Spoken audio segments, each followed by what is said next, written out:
Chapter 4:15. Go to watch net. Li Yunyang's yang spirit continued to grow, and Zhang Ling's yang spirit was suddenly shocked. Her expression turned cold as she said coldly, "It's really rare to see someone who can cultivate to your level at such a young age." At this time, Li Yundong was looking at Zhang Ling's yang spirit in the air. He saw that she was extremely beautiful and ethereal, like a fairy in the heavenly palace. He sneered and said, "Your yang spirit is very beautiful. Is it to make up for your lack of beauty?" There was a flash of anger in Zhang Ling's eyes, but soon she burst out laughing again. "The body is just a bag of skin. We cultivators cultivate the yang spirit body. The yang spirit is the most valuable thing to cultivate. Only the yang spirit can overcome life, old age, illness, and death, but the body can't. Li Yundong, you've made such a big name for yourself, but you can't see through this? What's so good about this stinky body of mine? Moreover, the yang spirit body represents your original God spirit, and it was not deliberately created by me. If you don't even understand this, how can you cultivate?"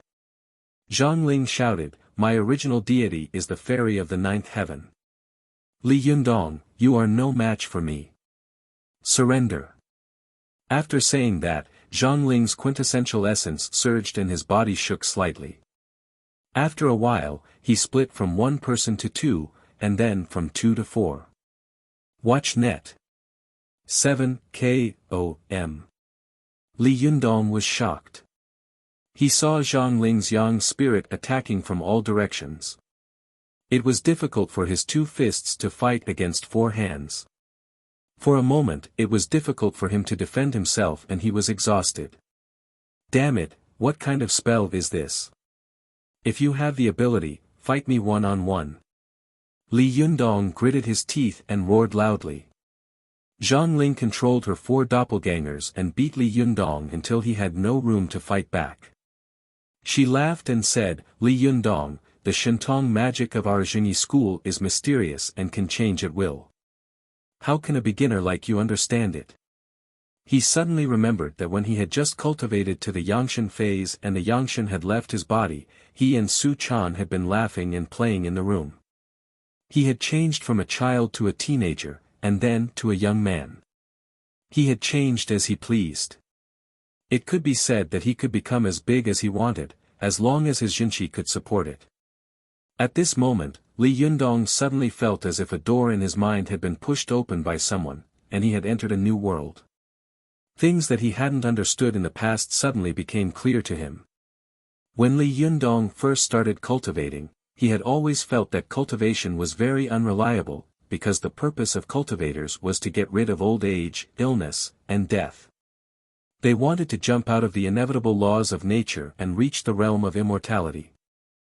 However, the more cultivation books he read, the more he found that almost no cultivator's body was immortal. Whether it was Wang Chongyang, the founder of the Chuanjian dragon sect, or Sun Lutang, who had obtained it during the Republic of China, their deaths were all recorded in history, especially Wang Chongyang.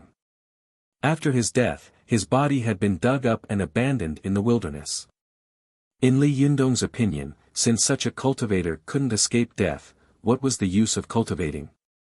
But now, this question made Li Yundong suddenly see the light.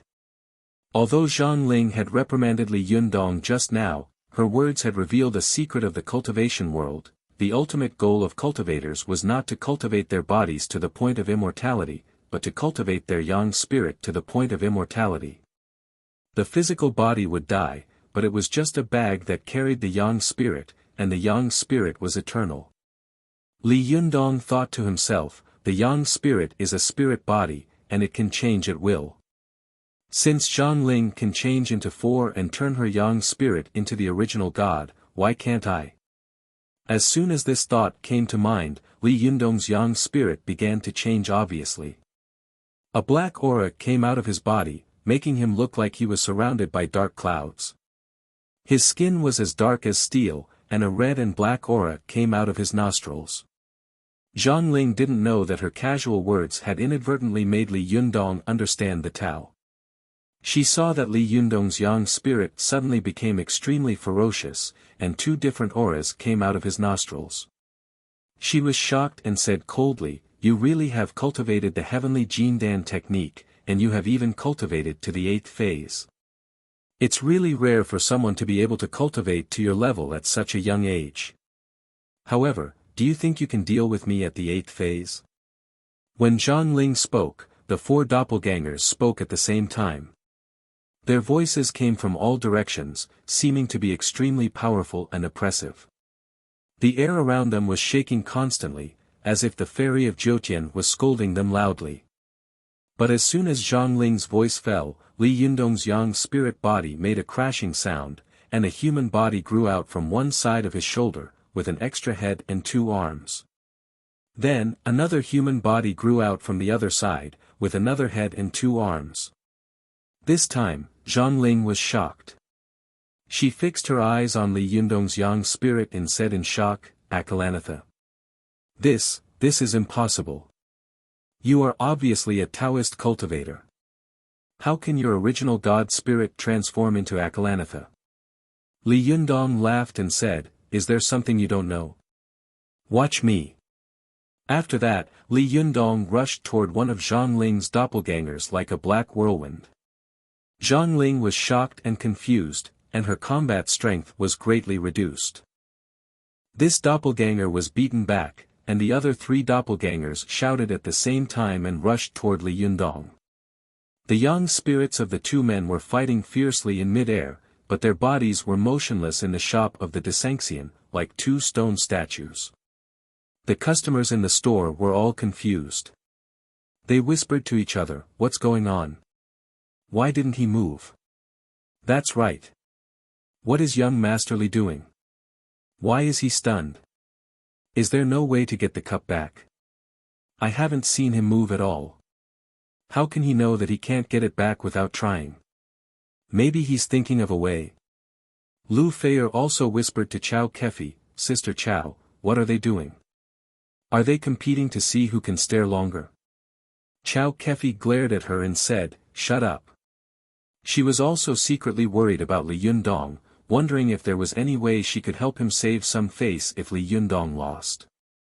But Chao Kefi's concern made her panic, especially at this time, when there were celebrities from all walks of life sitting upstairs and downstairs. No matter who it was, she couldn't afford to offend them. Her words carried little weight, so how could she say anything? For a moment, Chao Kefi was so anxious that she clenched her fists, and her palms were all sweaty. As for Zi Yuan, Su Chan, Zhou Qin, and the other cultivators, they were even more nervous than the people around them. They all widened their eyes and stared at Li Yundong. From time to time, they glanced at Zhang Ling, trying to judge the changes in the battle through their expressions. Seeing Li Yundong's angry eyes and frown at the beginning, they couldn't help but feel their hearts skip a beat. They thought to themselves, "Oh no, Li Yundong must be at a disadvantage." After a while, seeing that Li Yundong was still gritting his teeth, they couldn't help looking at Zhang Ling anxiously, only to see that Zhang Ling was also frowning and glaring. The 2 of them stared at each other as if they were competing to see who could stare the other to death first. Zhou Qin hadn't been cultivating for a long time, so she couldn't help whispering to Su Chan, "Su Chan, what's going on? Why are the 2 of them not moving?" Su Chan whispered to Zhou Qin, "I guess their yang spirits must be fighting secretly, so both of them are concentrating on controlling the yang spirits and don't dare to relax at all." Zhou Qin was shocked. Yang spirits fighting? Where? Why didn't I see it? Su Chan whispered, "Didn't you see both of them throw out a talisman just now? Although I didn't see the pattern of that talisman clearly, I guess it was the goddess Nyan seal, which is also the invisibility talisman. These 2 invisibility talismans secretly hide the yang spirits of the 2 of them, so we can't see them fighting." Hearing this, Zhou Qin's heart was filled with awe and curiosity. She looked around and whispered, "Will they be around us?" Su Chan shook her head and said, "I don't think so. I guess they should be in the air." Zhou Qin sighed in a low voice, "Su Chan, you know so much. Su Chan giggled. Sister Zhou Qin, you're the one who knows a lot. Zhou Qin smiled slightly and didn't say anything. While the two of them were whispering to each other, Zi Yuan frowned slightly. She looked up at the sky outside and then at the people around her. Seeing that they were all staring at the field, she walked out quietly. As soon as she moved, Du Fei and Jin Yuan, who were beside her, noticed her and followed her out. At this time, in mid-air, the battle between Li Yundong and Zhang Ling had entered a white-hot stage. Li Yundong had 3 heads and 6 arms, and his defense was impenetrable. Zhang Ling's 4 doppelgangers couldn't penetrate his defense at all, and the other magic she cast was also dispersed by Li Yundong's Mahamudra, which made Zhang Ling gnash her teeth in hatred. In particular, Li Yundong's immovable Wisdom King, who had 3 heads and 6 arms, spoke the mantra, and breathed out 2 qi from his nostrils. It was really like the immovable Wisdom King had descended to the world. When the immovable Wisdom King fundamental seal came out, Zhang Ling didn't even dare to take it. Especially when Li Yundong's palm shot out, the palm print shone with golden light and flew to the horizon, out of sight with the naked eye, before disappearing. Such power was really terrifying. The more Zhang Ling fought, the more shocked she became. She thought to herself, is this Li Yundong the reincarnation of the immovable Wisdom King? How can he be so powerful? But she quickly denied this idea. No, it's impossible. The immovable Wisdom King is a compassionate, wise, and bright king who can control all phenomena. This Li Yundong is so hateful.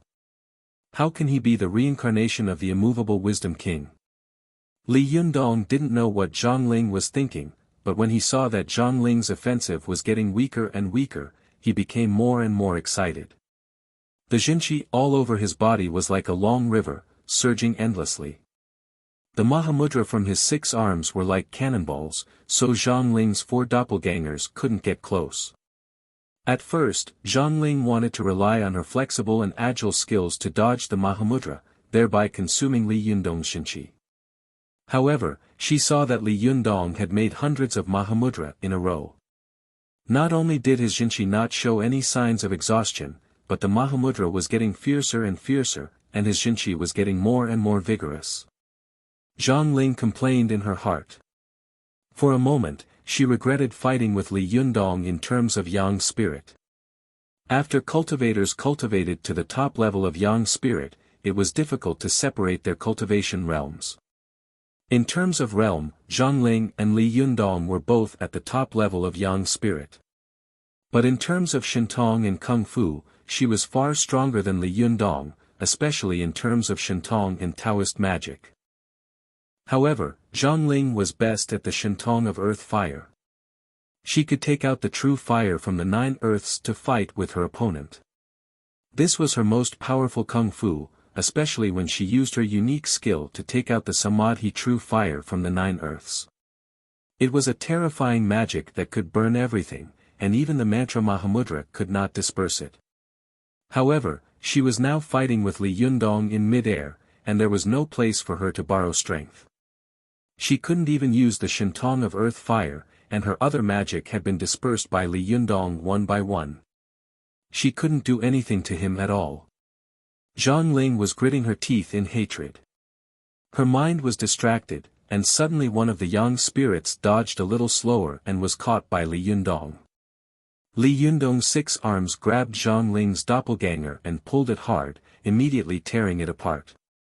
Zhang Ling's other 3 doppelgangers suddenly let out a shrill scream, and the doppelganger that had been torn apart by Li Yundong turned into a wisp of green smoke and escaped from Li Yundong's hands. It quickly gathered together and then returned to its original appearance. Zhang Ling roared in pain, "Li Yundong, how dare you hurt my Yang spirit?" Li Yundong sneered and said, "If you don't admit defeat, I'll tear you apart until you can never recover. Let's see how much Jinqi you can waste." Zhang Ling roared, "You don't know the immensity of heaven and earth. How dare you be so arrogant?" Zhang Ling was so angry that she subconsciously wanted to fly back to the ground and use the 9 earths fire to fight with Li Yundong. But before she could move, she suddenly saw a large dark cloud floating in the sky. The dark clouds above their heads were rolling, and thunder and lightning were intertwined. Li Yundong and Zhang Ling were shocked at the same time. They both felt a pair of extremely terrifying and dignified eyes staring at them. Zhang Ling said angrily, "Li Yundong, you cheated. How dare you use such a dirty trick? Aren't you afraid of attracting heavenly thunder and hurting innocent people?" Li Yundong was also shocked and angry. "I didn't attract it. Do you think I'm crazy?" Zhang Ling was stunned. "If you didn't attract it, then who did? Could it be that someone is trying to reap the benefits?" Chapter 4:16. Go to watch net. Just as the two of them were in a state of bewilderment and guessing at each other, Zi Yuan suddenly appeared not far away from them. She said in a clear voice, "Stop guessing. Hurry up and go down. The young spirit is flying so high and fighting so fiercely. Are you afraid that heavenly thunder won't strike down?" Zhang Ling turned her head and sneered with an unkind look in her eyes. "Zi Yuan, it's really a pleasant surprise that our Zhenyi school has a traitor like you." Li Yundong also snorted. "The winner hasn't been decided yet. What if this guy goes back on his word?" Zhang Ling said angrily, "Li Yundong, in terms of age, I'm older than your parents. In terms of seniority, I'm several generations older than you.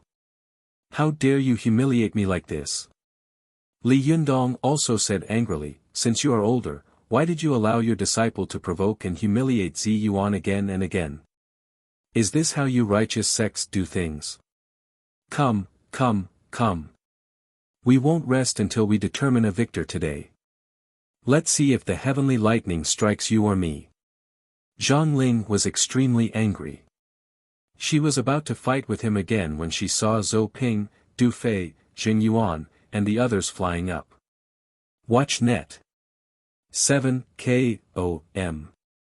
As soon as Zhou Ping saw Zi Yuan, she shouted, "Do you want to bully us with numbers?" Li Yundong sneered, "Do you think we are like you?"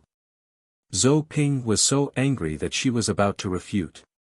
Du Fei, who was beside her, looked at the sky worriedly and advised, "Jinren Zhang, Jinrenli, I saw your battle just now. One of you is a famous Taoist, and the other is a rising star. This should have been a blessing for our Taoist school. As the saying goes, it's better to squash enmity than keep it alive. Moreover, it's a bit unethical to fight under the dark clouds of rolling thunder. I think it's better to stop for the time being." Zheng Yuan also stroked his beard and said with a compassionate expression, "Jinren Du is right. I think there's something fishy about this heavenly lightning. Let's give up for now." Li Yundong said flatly, "No, you ruined my tea house on the first day of its opening. How can I do business in the future? We must determine the winner today." Zhang Ling also sneered and said, "Good, I want to see how capable you are, Akalanatha." Seeing that the two of them were about to fight again, the people next to them suddenly became anxious. Zi Yuan advised, "Since there is a notary, why don't we let him decide who wins and who loses?" As soon as Zi Yuan said this, the faces of Du Fei and Zheng Yuan stiffened. They cursed in their hearts, "Damn it, this Zi Yuan really knows how to push the boat with the current and bring trouble to others. If he had known it would be like this, he wouldn't have joined in the fun and become a notary." Li Yundong turned his head to look at Du Fei, cupped his hands and said, "Jinren Du, what do you think?" Du Fei looked embarrassed. He thought for a moment, narrowed his eyes, and gritted his teeth. "In my opinion, Jinren Li did have the upper hand just now, and one of Jinren Zhang's young spirit doppelgangers was destroyed. If the fight continued, it would be difficult to determine the outcome. But judging from the situation just now, Jinren Li should have won." Zhang Ling laughed coldly, "Great, the Chuanjin dragon sect has finally revealed its fox tail. Well said, Jinren Du." Du Fei cupped his hands and said, "Jinren Zhang, I'm just telling the truth." Zhang Ling snorted, turned to look at Jing Yuan, and said coldly, what did Leader Zheng say? Zhang Ling thought to herself, it seems that I won't be able to get away with it today. I offended Jing Yuan last time, and I'm afraid he will take revenge this time. But just as Zhang Ling was thinking about this, Jing Yuan said, Zhenren is wrong.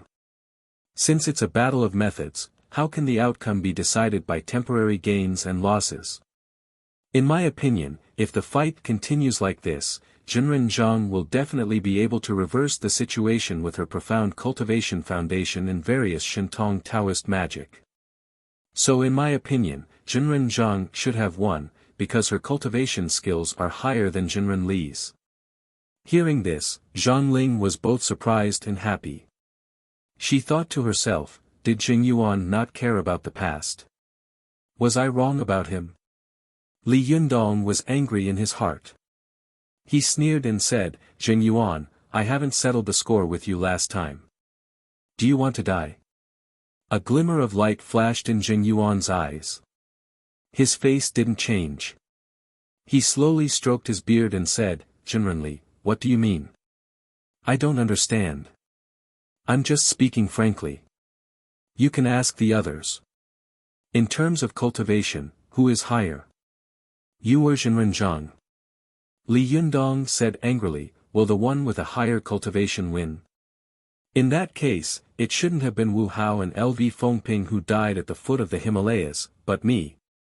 Jing Yuan suddenly became furious and said with a ferocious face, Li Yundong, what did you say?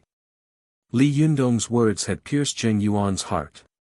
If Jing Yuan also joined the battle and the cultivators fought in mid-air, the heavenly thunder would be attracted by their spiritual energy and jinqi, and it would definitely fall faster. If it really fell, the consequences would be unimaginable. Zi Yuan immediately said, since the two notaries insist on their own opinions, we should let another notary judge who will win and who will lose. Hearing this, Du Fei immediately said, Zhenren Zi Yuan is right. Shen Wankai should be the judge. Jing Yuan rolled his eyes and nodded in agreement.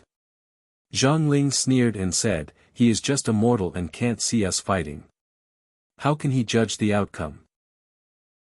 Zi Yuan said, Zhenren Zhang is right, but since he can't see the battle between the two of you, why don't you add another battle that he can see, and then use it as evidence to let him decide the outcome? Li Yundong's heart skipped a beat. He said, Zhenren Zhang, you go first. I'll decide the rules for the second round. Zi Yuan's expression didn't change, but she praised Li Yundong's cleverness and tacit understanding in her heart. Zhang Ling was bold and conceited. Seeing that the lightning in the dark clouds above her head was getting fiercer and fiercer, she nodded and said, well, if you have any skills, just say it. After that, her figure flashed and she quickly flew to the ground. Li Yundong and Zi Yuan looked at each other and quickly flew back. As soon as Li Yundong's yang spirit returned, he saw Zi Yuan and the others walk in one after another. The guests upstairs and downstairs of Desanxian were all staring at him, as if they were waiting for him to make the teacup appear. Li Yundong thought to himself, I can't say that I was evenly matched with Zhang Ling just now, so I have to add another battle. But now everyone is looking at me and wants me to make the teacup come out. What should I say? Li Yundong was thinking, but soon he had an idea. He cupped his hands and said, sorry to keep you waiting. I'll make the teacup come out later. As he said this, he said to Su Chan, Chaner, go find a big water jar or a big tea jar. Remember, it must be big, the bigger the better.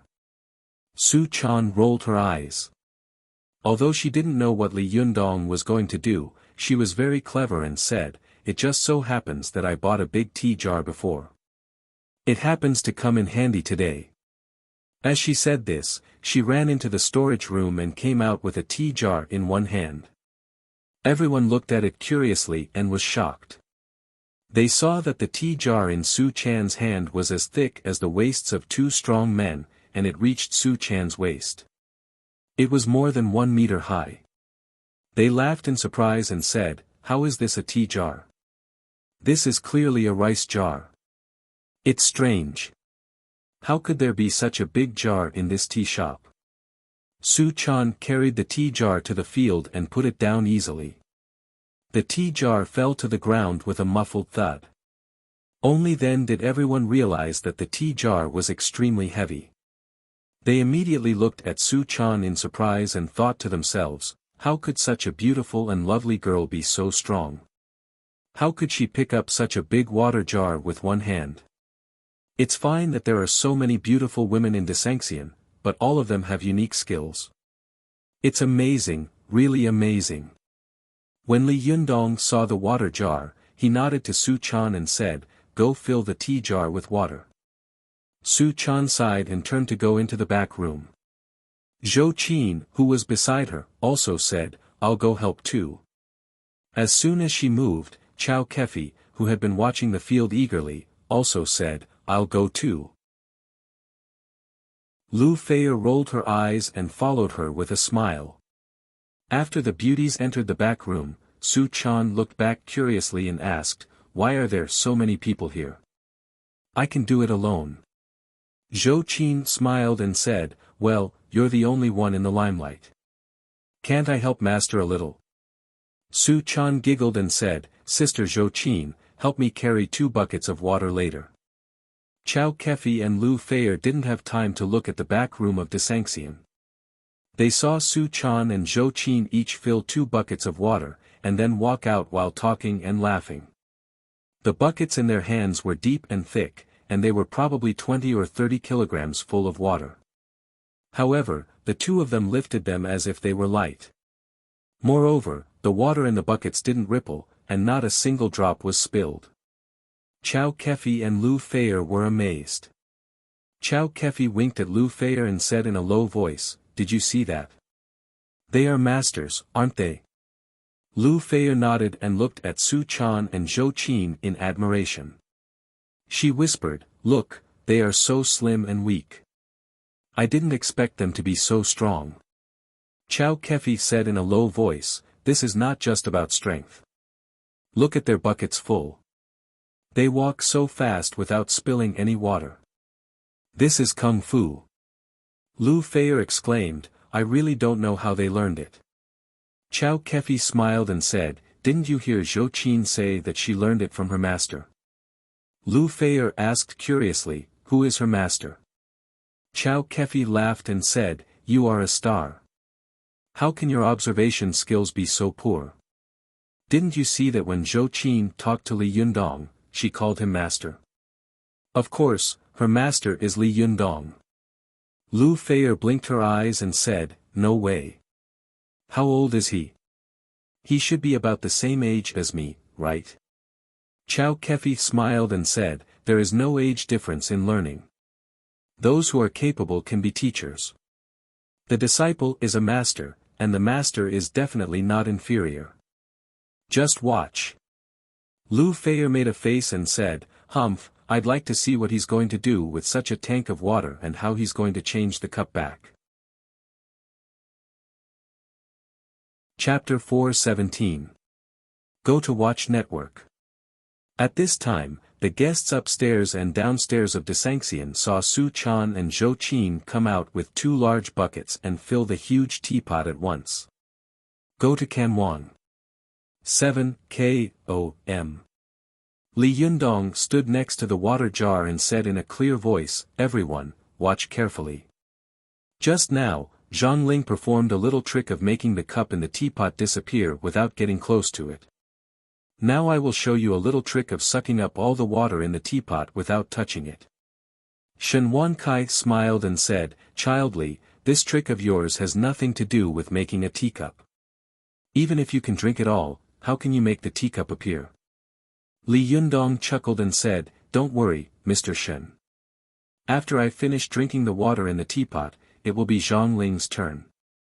If she can drink it all, then the teacup won't appear. If she can't drink it all, then the teacup will appear." Shen Wankai was surprised. What kind of logic is this? Strange, it's really strange. Shen Yu, who was standing to one side, sneered, turned his head away, and whispered with disdain, "What a trick." However, Shen Hui had seen some of Li Yundong's magic. She watched curiously from the side, and it was rare that she didn't make any sarcastic remarks. At this time, the guests upstairs and downstairs were also whispering to each other and discussing. "Hey, what do you think drinking water has to do with making a teacup?" "I don't know. I'm just curious. How can I drink water without touching the teapot?" "Are you stupid? If I don't touch the teapot, can't I use a cup?" "That's right. However, even if you drink it with a cup, how can you finish such a big jar of water? Can't you drink it slowly? You can finish it eventually." "Ah, no way. Are we going to watch Child Lee drink water slowly here? What's so interesting about this trick?" This.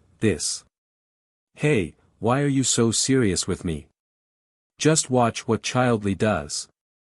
Yes. "Hey, no, you're the one who's serious with me." Li Yunyang ignored the crowd and said meaningfully to Zhang Ling, "Zhenren Zhang, what do you think?" Zhang Ling frowned inwardly. However, she was extremely conceited. If Li Yundong could do it, she could definitely do it as well. She said proudly, "Let's do as you say." Li Yundong nodded and said, "Okay." He cupped one hand in the other before his chest and said loudly, "Everyone, please watch carefully." In an instant, there was silence in the Desanxian building. Everyone's eyes were fixed on Li Yundong. Li Yunyang stood in front of the big water tank. He took a deep breath and shook his body. A force came from the bottom up, like an old bear shaking off lice. He shook the force to his hands. Li Yundong's hands were 1 foot above the water tank, and then he slowly pushed them as if he was doing Tai Chi. At first, everyone thought that Li Yundong was performing some kind of trick, but soon, they all widened their eyes and saw that the water in the teapot began to slowly rotate by itself. As Li Yundong's movements became faster and faster, the water in the teapot also began to rotate faster and faster. When the swirling water in the teapot was about to splash out, Li Yundong suddenly stopped and slapped both sides of the teapot with his palms. With a bang, a column of water suddenly rushed up from the center of the teapot. Li Yundong immediately took a deep breath, and the column of water went into his mouth. Although the crowd didn't know what Li Yundong was up to, they immediately cheered when they saw that Li Yundong's move was really elegant and beautiful. At first, their cheers were a little intermittent, but soon they found that Li Yundong's mouth did not stop sucking water.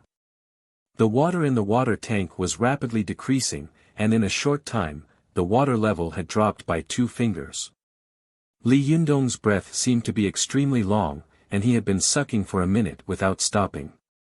At this time, the people upstairs and downstairs were all shocked. They stood up one after another and looked at Li Yundong with their eyes wide open. One by one, they cheered and applauded like thunder. At this time, Li Yundong's aura and Jinqi had surged to an incredible level.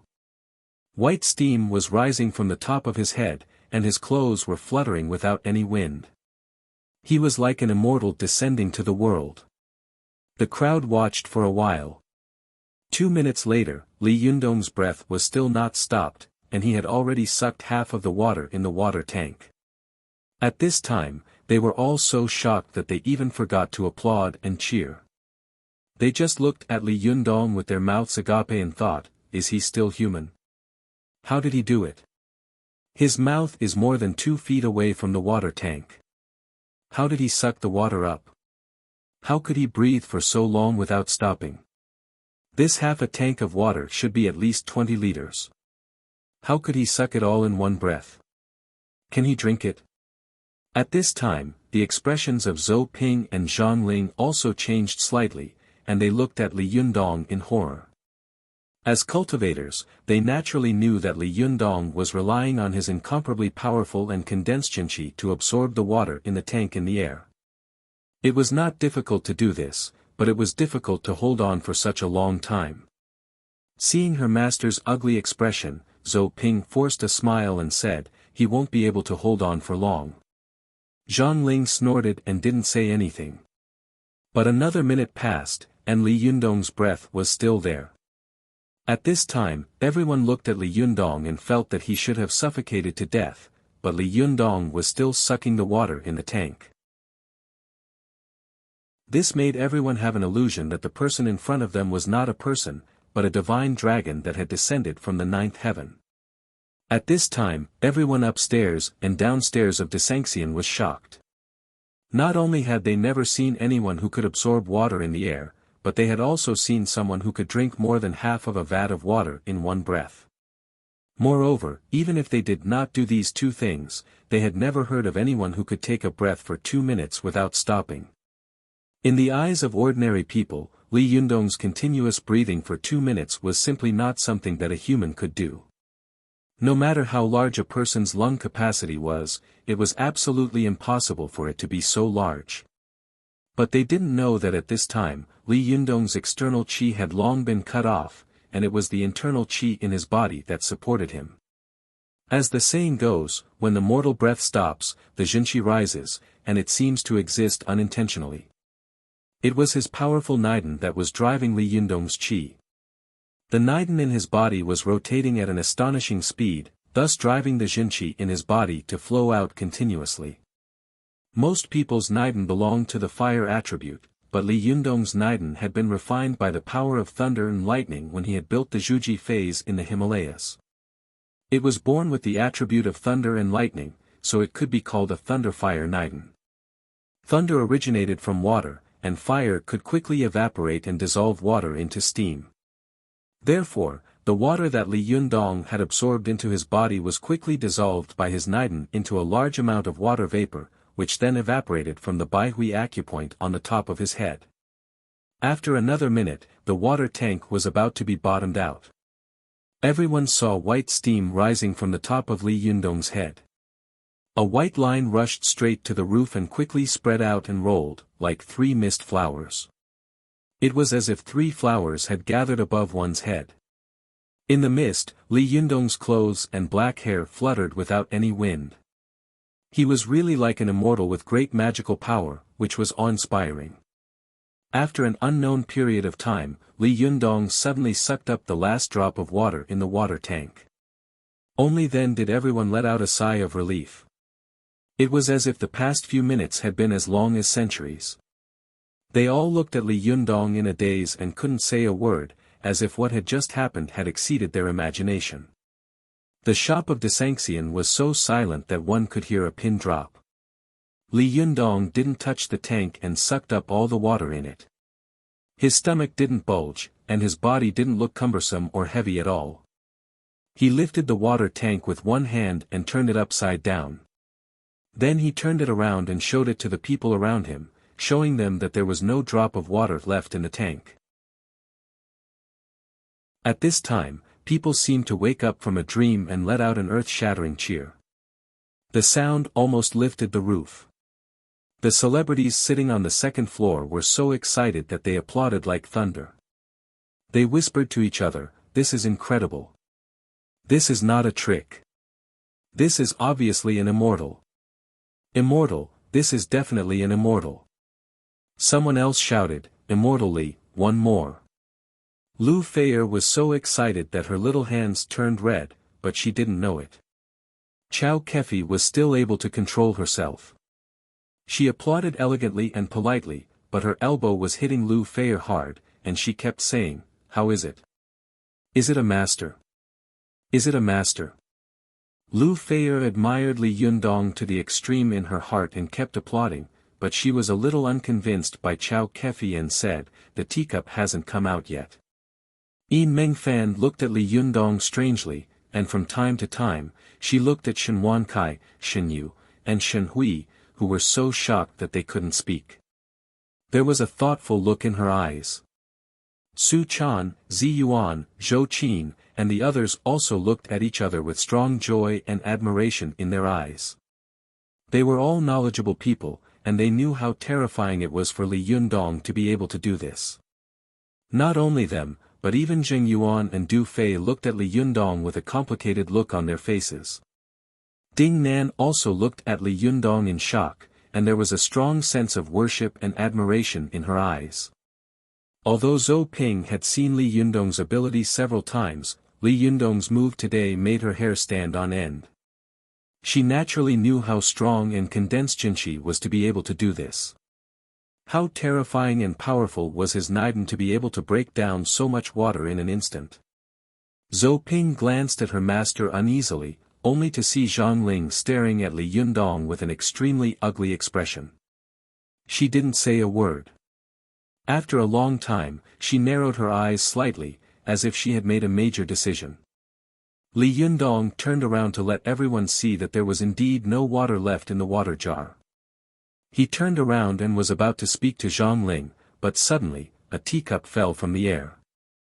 The speed at which the teacup fell was so fast that it almost seemed that someone had deliberately thrown it to the ground in exasperation.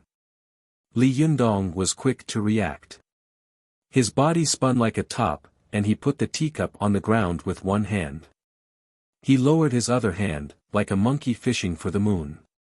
His wrist turned softly, and his palm caught the teacup firmly.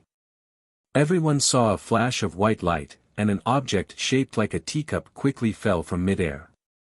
Then, Li Yundong's body spun.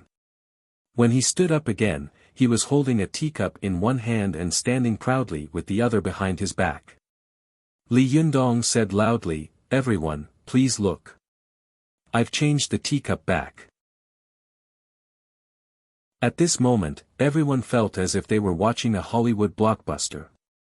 The ups and downs made them breathless. It was only at this moment that they could finally exhale all of their breaths, put down all the stones in their hearts, and cheered loudly. Li Yundong held the teacup high and said to Jing Yuan and Du Fei, "Do you want to see if it's the original teacup?" Jing Yuan and Du Fei were both shocked by Li Yundong's move just now and shook their heads. Li Yundong turned around again and said to Chen Wankai, "Mr. Shen, do you want to have a look?" Chen Wankai walked up trembling with excitement. He looked at Li Yundong as if he was looking at a living immortal. He held the teacup in Li Yundong's palm with both hands and looked at it carefully. Then he shouted, "Yes, yes, this is the teacup." Chen Wankai was extremely excited.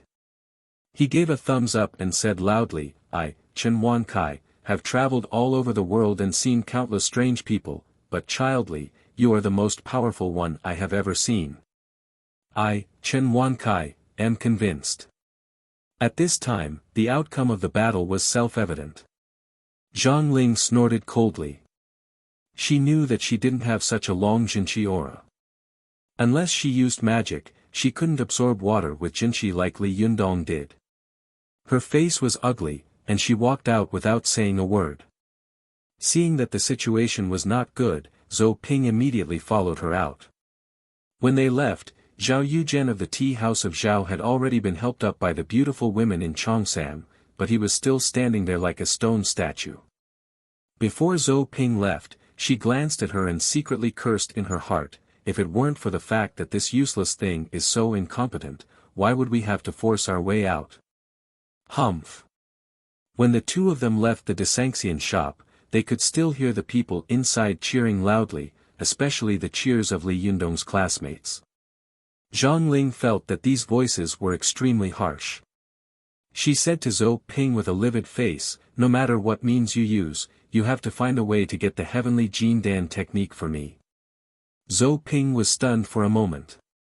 "The heavenly Jindan technique?" Zhang Ling said angrily, "Are you deaf? If Li Yundong hadn't practiced the heavenly Jindan technique, how could his qi be so long and his Niden be so powerful? Now he is already so strong at the 8th stage. If he breaks through to the 9th stage in the future, will there still be a place for us in the world? Vote for recommendation. Previous page. Return to table of contents. Next page. Error report. If you like, please click here to add Keeping a Fox at Home to your bookshelf, so that you can read the latest chapters and updates of Keeping a Fox at Home in the future. If you have any suggestions or comments on Keeping a Fox at Home, please click here to express your personal views. Chapter 418. Go to Watch Net. As soon as Zhang Ling and Zhou Ping left, the people upstairs and downstairs of Desanxian fell into jubilation.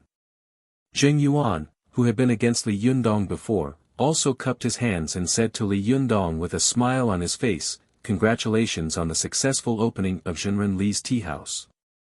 "Congratulations." Li Yundong glanced at him and said coldly, "Thank you very much. Go to watch net. 7 KOM.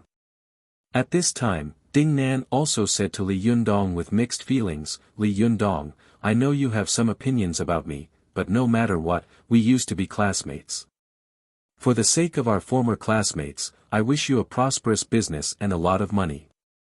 Hearing this, Li Yundong also felt a myriad of emotions in his heart. He looked at the tall girl in front of him with a complicated look in his eyes, sighed, and said, "Ding Nan, I know I can't persuade you now. But alas, you're on your own." Ding Nan's eyes darkened.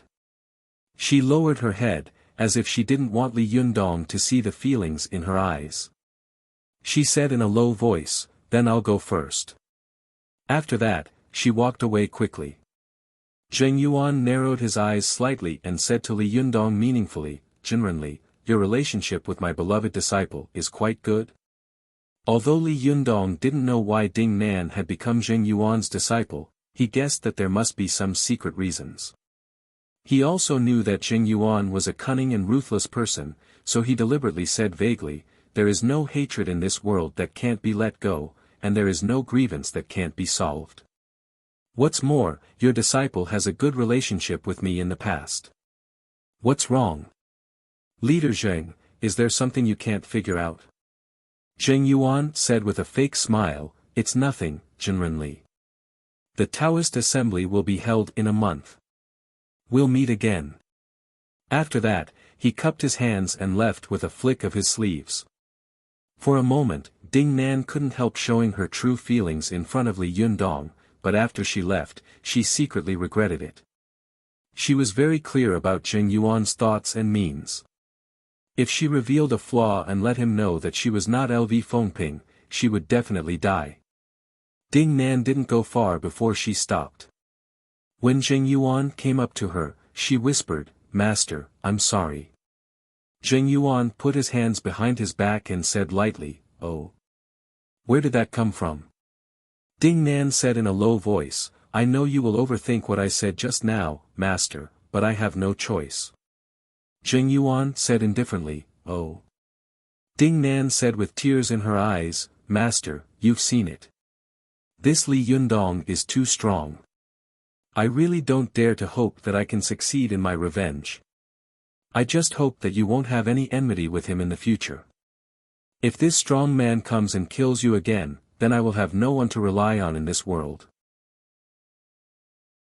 Ding Nan had been rolling around Zhou Qin's side for a long time, so her acting skills had long been honed to perfection. When she cried, she really looked like a pear blossom in the rain, which made people feel sorry for her. Zheng Yuan's face, which had been tense, suddenly relaxed. He said, "You don't have to talk to him so affectionately. Those who don't know might think, humph." Ding Nan continued, "Master, in this way, we can numb Li Yundong and relax his vigilance. Secondly, we may resolve the grudge between him and us. If something happens in the future, we will have a strong ally." Zheng Yuan nodded slightly. "You're right. Li Yundong's cultivation speed is really terrifying. I have lived for so many years, but I have never seen such a powerful young man. If he is a friend and not an enemy, it will be a great thing." Ding Nan couldn't help but feel happy, but soon Zheng Yuan changed the topic and said, "But do you think Li Yundong is a fool? Do you think you can turn an enemy into a friend by saying these words?" Ding Nan cursed in her heart, "This old pervert is really hard to fool." Ding Nan sobbed softly again and said, "Master, this body of mine used to be Li Yundong's classmate, and our relationship was quite deep. He didn't know that I had already occupied the body of his former classmate, so he didn't know the secret and thought that I was his classmate. I knew this, so I said those words boldly, but I didn't expect that it would make you doubt me. Please punish me." After that, Ding Nan was about to kneel down. Although Zheng Yuan was cruel and merciless, he was also a person who cherished flowers. He stopped her with a hand and said with a smile, "There are so many people here. What are you doing? Let's go. Since you don't have such thoughts, I won't doubt you. But if you have any ideas in the future, you should tell me in advance. Otherwise, it will be bad if there is a gap between master and disciple." Ding Nan smiled through her tears and said, "Thank you for your magnanimity, master." Zheng Yuan smiled and took Ding Nan's hand. "Let's go back. The Taoist assembly will be held in a month. I have to prepare well then." Ding Nan felt goosebumps all over her body when Zheng Yuan held her hand, but she couldn't shake it off, so she forced herself to smile and said, "I hope you can show your power at the Taoist assembly and suppress all the heroes." Zheng Yuan couldn't help laughing when he heard this. As he touched Ding Nan's hand, he said with a smile, "I need your help." Ding Nan was extremely disgusted. She forced a smile, but in her heart, she thought, "This lecture is going too far. I have to think of a way."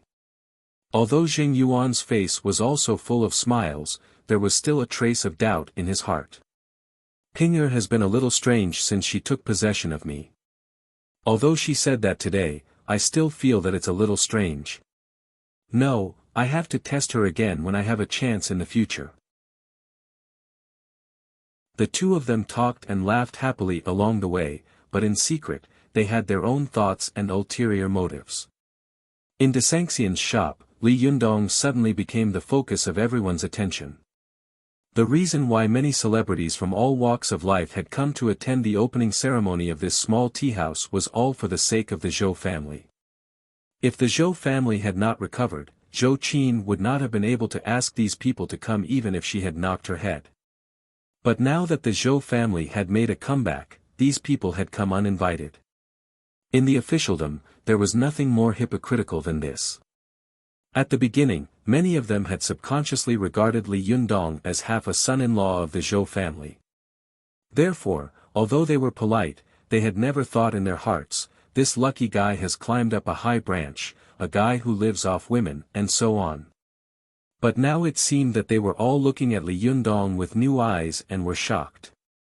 Only then did some people understand what it meant when Zhou Qin respectfully called Li Yundong master. It turned out that this overly young boy was really a great master. Lu Feier looked at Li Yundong with excitement and fanaticism. She grabbed Chao Kefi's clothes hard and said anxiously, Sister Chao, this guy is really a master. He's so tall." Chao Kefi also looked at Li Yundong in awe. She had known that Li Yundong was a strange person, but in her opinion, he was a master of kung fu. However, she hadn't expected that Li Yundong's kung fu would far exceed her expectations and imagination. It had already gone beyond the scope of human beings and was awe-inspiring. Chao Kefi was pulled away by Lu Feier. She withdrew her gaze from Li Yundong and scolded with a smile, "Are you convinced now?"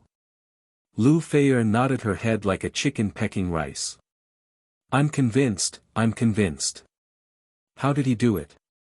Chao Kefi smiled and said, "I don't know." "Why don't you ask him?" Lu Feier's eyes lit up at first, but when she remembered Li Yundong's attitude towards her before, her face suddenly fell. "Humph, this guy not only has eyes on the top of his head, but he's also short-sighted. He doesn't care about me." Chao Kefi covered her mouth and laughed. "Oh, even a big star is useless." Lu Feier said angrily, "Sister Chao, I'm kind enough to accompany you out. How can you laugh at me like this?" Chao Kefi laughed and said, "It's obvious that you want to skip work. You even threw your agent aside and turned off your cell phone, didn't you?" "Humph, I'll see what you can do when you turn on your cell phone later." Lu Feier said with a smile, "Who told her to be so strict with me all day long? Let her be anxious." "Humph.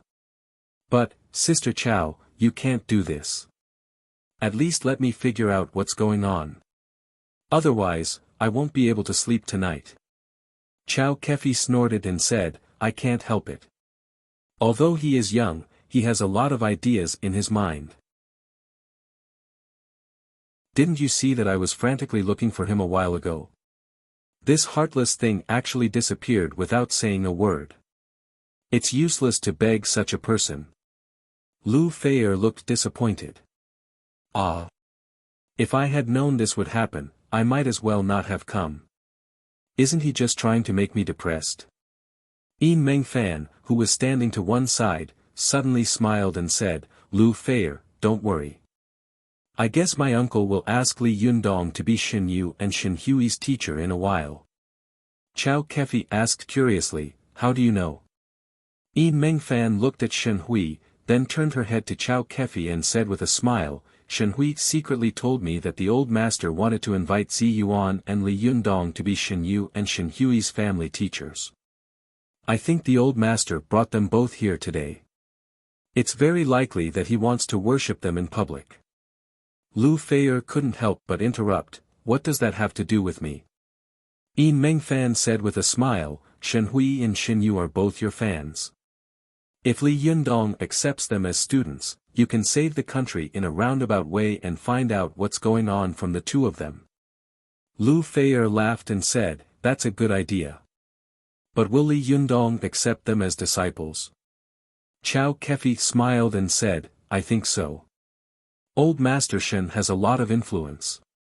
While they were talking, Shen Wankai quickly calmed down after his excitement. He said very seriously and sincerely, Young Master Li, the last time we parted in Dongwu City, I was very impressed by the demeanor of you and Miss Zi Yuan. I admired you very much. I wanted to visit you as soon as possible, but I couldn't find your whereabouts. Yesterday, I accidentally heard that young Master Li was going to open a tea house in Tiannan City. I was pleasantly surprised, so I came uninvited. On the one hand, I wanted to congratulate the opening, and on the other. As he said this, he pulled Shen Yu and Shen Hui, who looked reluctant behind him, forward and said, This is my son and my daughter. I believe that young Master Li also knows my son. Haha, he and young Master Li also had some misunderstandings before, but I believe that young Master Li is magnanimous and will not care about it. Moreover, young people don't get to know each other without fighting. As for my daughter. Shen Wankai looked at Shen Hui, but the baby-faced girl suddenly snorted and turned her face away. She didn't buy his words at all. The smile on Shen Wankai's face froze, but he quickly smiled and said, This girl is still shy. Li Yundong smiled slightly and didn't answer Shen Wankai's words. He just looked at him calmly, not at all flattered. Shen Yu saw this and snorted in his heart. In his opinion, what kind of person was his father Shen Wankai? He was a person who would tremble everywhere in Tiannan City if he stamped his feet. He came to ask Li Yundong to be his teacher, which was to give Li Yundong a lot of face. That was to be courteous. But this fellow, he only knew a little trick and was putting on airs. Humph, what's the big deal? Shen Wankai didn't know what his son was thinking. He smiled and said to Li Yundong, I believe that young Master Li also knows my daughter. I have a presumptuous request. I hope young Master Li will do me a favor. At this time, Li Yundong had already guessed that Shen Wankai wanted him to accept Shen Yu and Shen Hui as his disciples, but he also muttered in his heart, accepting disciples is not like buying cabbages in the market. Moreover, Shen Hui has always been against me. If I accept her as my disciple, wouldn't the world be in chaos? Moreover, Shen Yu's character was quite bad, and he really didn't like him. How could he accept him? But if he didn't accept him, Li Yundong didn't know how to make Shen Wankai step down. He hesitated for a moment and only hoped that Shen Wankai wouldn't say that he wanted to be his disciple. Shen Wankai then said, Young Master Li, can you accept my son and my daughter as your disciples? I don't want to learn anything else. I just want to be able to follow you and pour tea. I want to learn from you, young Master Li, who is indifferent to favors and insults, and has a deep and profound cultivation skill. That's enough. Li Yundong smiled bitterly in his heart when he heard this. He thought to himself, sure enough, here it comes. Should I accept them or not? Vote recommendation previous page return to table of contents next page error report if you like. Please click here to add Raising a Fox at Home to your bookshelf so that you can read the latest chapters and updates of Raising a Fox at Home in the future. If you have any suggestions or comments on Raising a Fox at Home, please click here to express your personal views.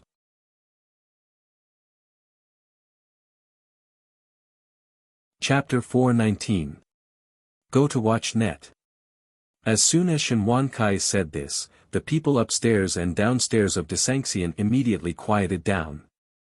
Everyone's eyes were fixed on Li Yundong, wanting to see how he would choose. Go to watch net. 7 K.O.M. Shen Wankai also looked at Li Yundong with bright eyes. He had a smile on his face and his eyes were full of confidence. In his dictionary, there had never been the word impossible. If he, Chen Wankai, wanted to do something, he would always succeed. What's more, in this situation, he had no other choice but to agree. Besides, he had given Li Yundong enough favor and face. For the sake of his feelings, Li Yundong would also agree. But Shen Wankai didn't expect that at this time, Shen Hui suddenly secretly stepped on Shen Yu's shoes with the tip of her foot, and then quietly stuffed a paper ball into his palm. Shen Yu glanced at Shen Hui and secretly opened it. His face suddenly changed. He saw that the paper ball said, I don't care if you want to call this guy master in the future, but do you also want to call your dream lover masteress? Shen Yu suddenly felt as if his heart had been stabbed by a knife. He jumped up and shouted, I don't want to take him as my master. In this quiet tea house, Shen Yu's voice was extremely loud. Everyone suddenly burst into an uproar, and then they began to talk. Shen Wankai narrowed his eyes slightly, but the smile on his face remained unchanged. He laughed and said, What nonsense are you talking about? Shen Yu straightened his neck and shouted, Who's talking nonsense? He pointed at Li Yundong and said angrily, How can he be my teacher? Learning qi cultivation kung fu? Bah, what era are we in? Why are you still learning this? Dad, you're old and muddled. What's the use of learning this nowadays? Shen Wankai trembled slightly, and the smile on his face disappeared little by little. He said in a cold voice, What did you say? Say it again if you have the guts. Shen Wankai was extremely dignified at home. His face darkened, and Shen Yu's heart suddenly trembled. He didn't dare to say anything else, but his face still turned red. He turned his head away and panted heavily, refusing to take Li Yundong as his master. Seeing such an awkward scene, everyone stopped talking and looked at the changes in the field with different gazes. Shen Wankai suppressed his anger and said in a deep voice, I've already decided on your matter. It's settled. Shen Yu jumped up and shouted, No, I won't take him as my master even if I die. Shen Wankai's entire body trembled as he clenched his fists tightly. If it wasn't for his strong willpower and shrewdness, he would have done it on the spot. Shen Hui rolled her eyes and quickly said, Dad, I'll persuade him. After that, without waiting for Shen Wankai to agree, she pulled Shen Yu and whispered, Stop talking. Let's go. Do you want to die? Shen Yu was not a fool. He immediately understood. He pushed Shen Hui away and said angrily, Who asked you to pretend to persuade me? I don't need you to care about me. With that, he turned around and ran. The entourage who had followed Shen Wankai saw that something was wrong and subconsciously wanted to chase after him, but Shen Wankai shouted in a deep voice, Don't chase after him. Let him go. If you have the guts, don't enter the house. The entourage stood there awkwardly. He looked at Shen Yu's back and then at Shen Wankai, like a clay puppet. Shen Wankai's face was livid. He looked at Shen Hui meaningfully and said lightly, You persuaded me well. Although Shen Hui smiled, she shivered in her heart. She thought to herself, It's over. I'm going to be punished by the old master again this time. Humph, it's all Li Yundong's fault. Every time I meet him, nothing good happens. Damn it, damn it. Chen Wankai hadn't expected that the matter he had been so confident in would turn out like this. Although he felt that he had lost face, he still forced a smile and said to Li Yundong, "Childly, my son has not been disciplined well. I've made a fool of myself." Li Yundong secretly breathed a sigh of relief. He smiled and said, "It's normal for young people to be arrogant and full of vigor." Chen Wankai sighed and said in a very old manner, "Child Li is young and magnanimous. I have never seen such a person in my life. Just now, I was lucky enough to witness Child Li's divine skill. It was really amazing. It's a pity that the scene was not right. Otherwise, I would have had a few drinks with Child Li. Today, I'll go first. Child Li, I wish you a prosperous business and a prosperous future." After that, Chen Wankai didn't look around. He just cupped his hands to Li Yuanhua upstairs and said, "Secretary Li, goodbye." Li Yuanhua smiled and raised his teacup to him as a salute. Feng Na, who had been watching the show from the side, saw the old man leave with his daughter. In this room of dignitaries, he only greeted Secretary Li and ignored everyone else. She secretly stuck out her tongue and whispered, "How bold he is." He even ignored the mayor. Ching Ching laughed in a low voice and said, "So what if he's bold? Isn't he still begging Li Yundong?" Feng Na sighed softly and looked at Li Yundong with admiration in her eyes. "When I first saw him at school, I knew that he was not an ordinary person. But now, more than half a year has passed, and he has become a person that I don't even dare to recognize. I wonder what he will become in another 6 months." Ching Ching smiled and said, "What else can he do? Is he no longer our classmate or friend after he becomes the President of the United States? Li Yundong is not the kind of person who can't be reached just because he is rich." Feng Na nodded and said with a smile, "That's his charm. Look at the people he's talking to now.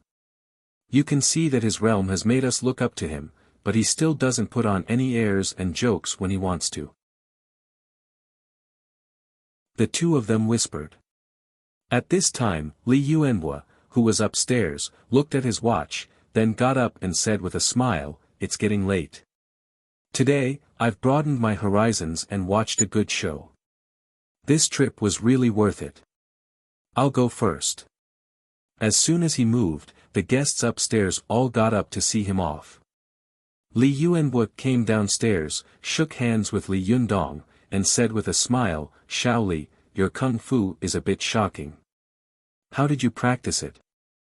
Li Yundong chuckled and said, "I was just practicing for fun." Seeing that Li Yundong was unwilling to tell him, Li Yuanhua also smiled and said, "Well, I'll go back and practice blindly. Let's see if I can make any progress." Li Yundong laughed and said, Secretary Li, you must be joking." Li Yuanhua laughed and let go of Li Yundong's hand. Then, he said to Zhou Qin, who was next to him, Qin, will you see me off?" Although Zhou Qin was a little surprised, she quickly smiled and said, "Okay, Uncle Li." Li Yuanhua nodded and turned to leave. He didn't get in his car, but just walked slowly on the pedestrian street with his hands behind his back.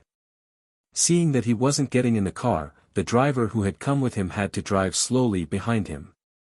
After a while, Li Yuanhua suddenly stopped and played with the file he had taken from Li Yundong. He smiled and said to Zhou Qin meaningfully, Qin, tell me honestly, what are you learning from Li Yundong?" Zhou Qin was stunned. Although her words were sharp and her mind was quick, she didn't know how to answer for a moment. Li Yuanhua stared at her closely and said, "You don't want to tell me? Well, I'll tell you." Li Yuanhua raised his head and said leisurely, "He's a cultivator, isn't he?" Zhou Qin was shocked. "Uncle Li, are you spying on him?" Li Yuanhua chuckled. "How dare this bold guy play such a trick in front of me? Does he think I can't tell?"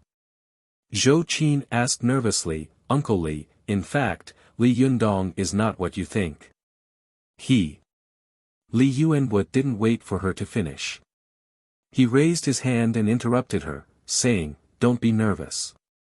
I have no prejudice against cultivators. Moreover, the destruction of the four olds and the 10 years of turmoil in the country had also caused great damage to the cultivation world.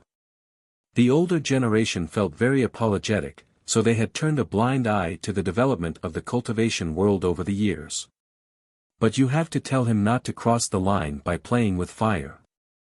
Something like young master he must not happen again. Otherwise, no one will be able to protect him." Zhou Qin was relieved and said with a smile, "Uncle Li, don't worry. He won't." Li Yuanwu saw that although Li Yundong was young, he was also well-behaved and quite calm. As he spoke, he also let Zhou Qin change the topic to warn Li Yundong. He nodded slightly, smiled, and said, "How long have you been with him?" This sentence was a little ambiguous. Zhou Qin's cheeks turned slightly red, and she whispered, "About a month." Li Yuanwu looked at Zhou Qin and sighed softly. "You can cultivate so fast in a month. Has there been such a big change?" Zhou Qin looked at herself in a daze. "Have I changed a lot?" Li Yuanwu shook his head and said with a smile, "You really don't know the true face of Mount Lushan. Compared with your former self, it's like you've been reborn. I don't know which sex cultivation method Li Yundong is cultivating. How can he make progress so fast? I met some old comrades and they..." At this point, Li Yuanwu suddenly realized that he had said something wrong. He immediately shut his mouth and changed the topic. "Hey, don't practice some crooked kung fu with him. Otherwise, I won't be able to explain it to your father." Zhou Qin was a little confused at first, but she quickly reacted. Her cheeks turned red and she said angrily, "Uncle Li, how can you be so disrespectful? What are you talking about?" Li Yuanwu laughed and said, "Forget it. Go ahead and go your own way. Alas, you don't want to take the road of politics, but you want to take such a difficult and dangerous road."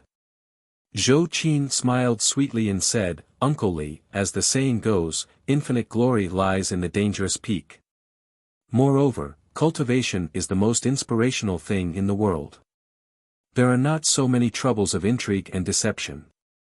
You can also jump out of the mortal world and get rid of old age, illness, and death. Why not?" Li Yuanwu sighed in his heart when he heard this. Yes, if you can jump out of the mortal world and get rid of old age, illness, and death, why not? Zhou Qin saw that Li Yuanwu's temples were gray, which was obviously due to his hard work. She whispered tentatively, "Uncle Li, do you want me to secretly teach you some cultivation kung fu in the future?"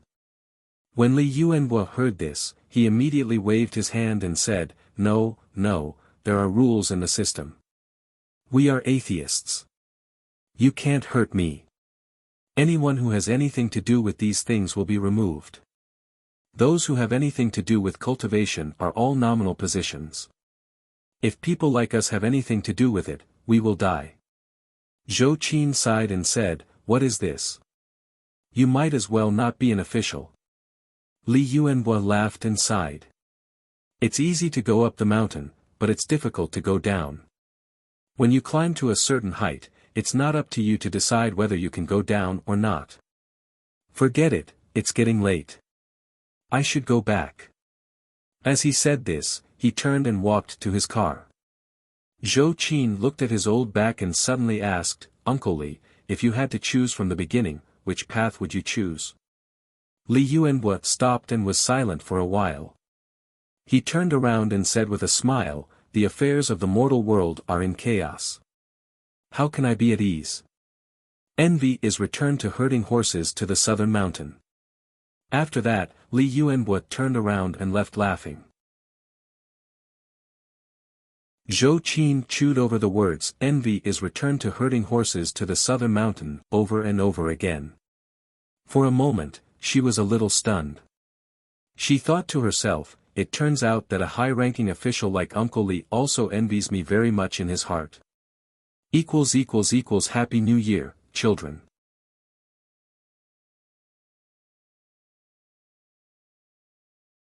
Chapter 420.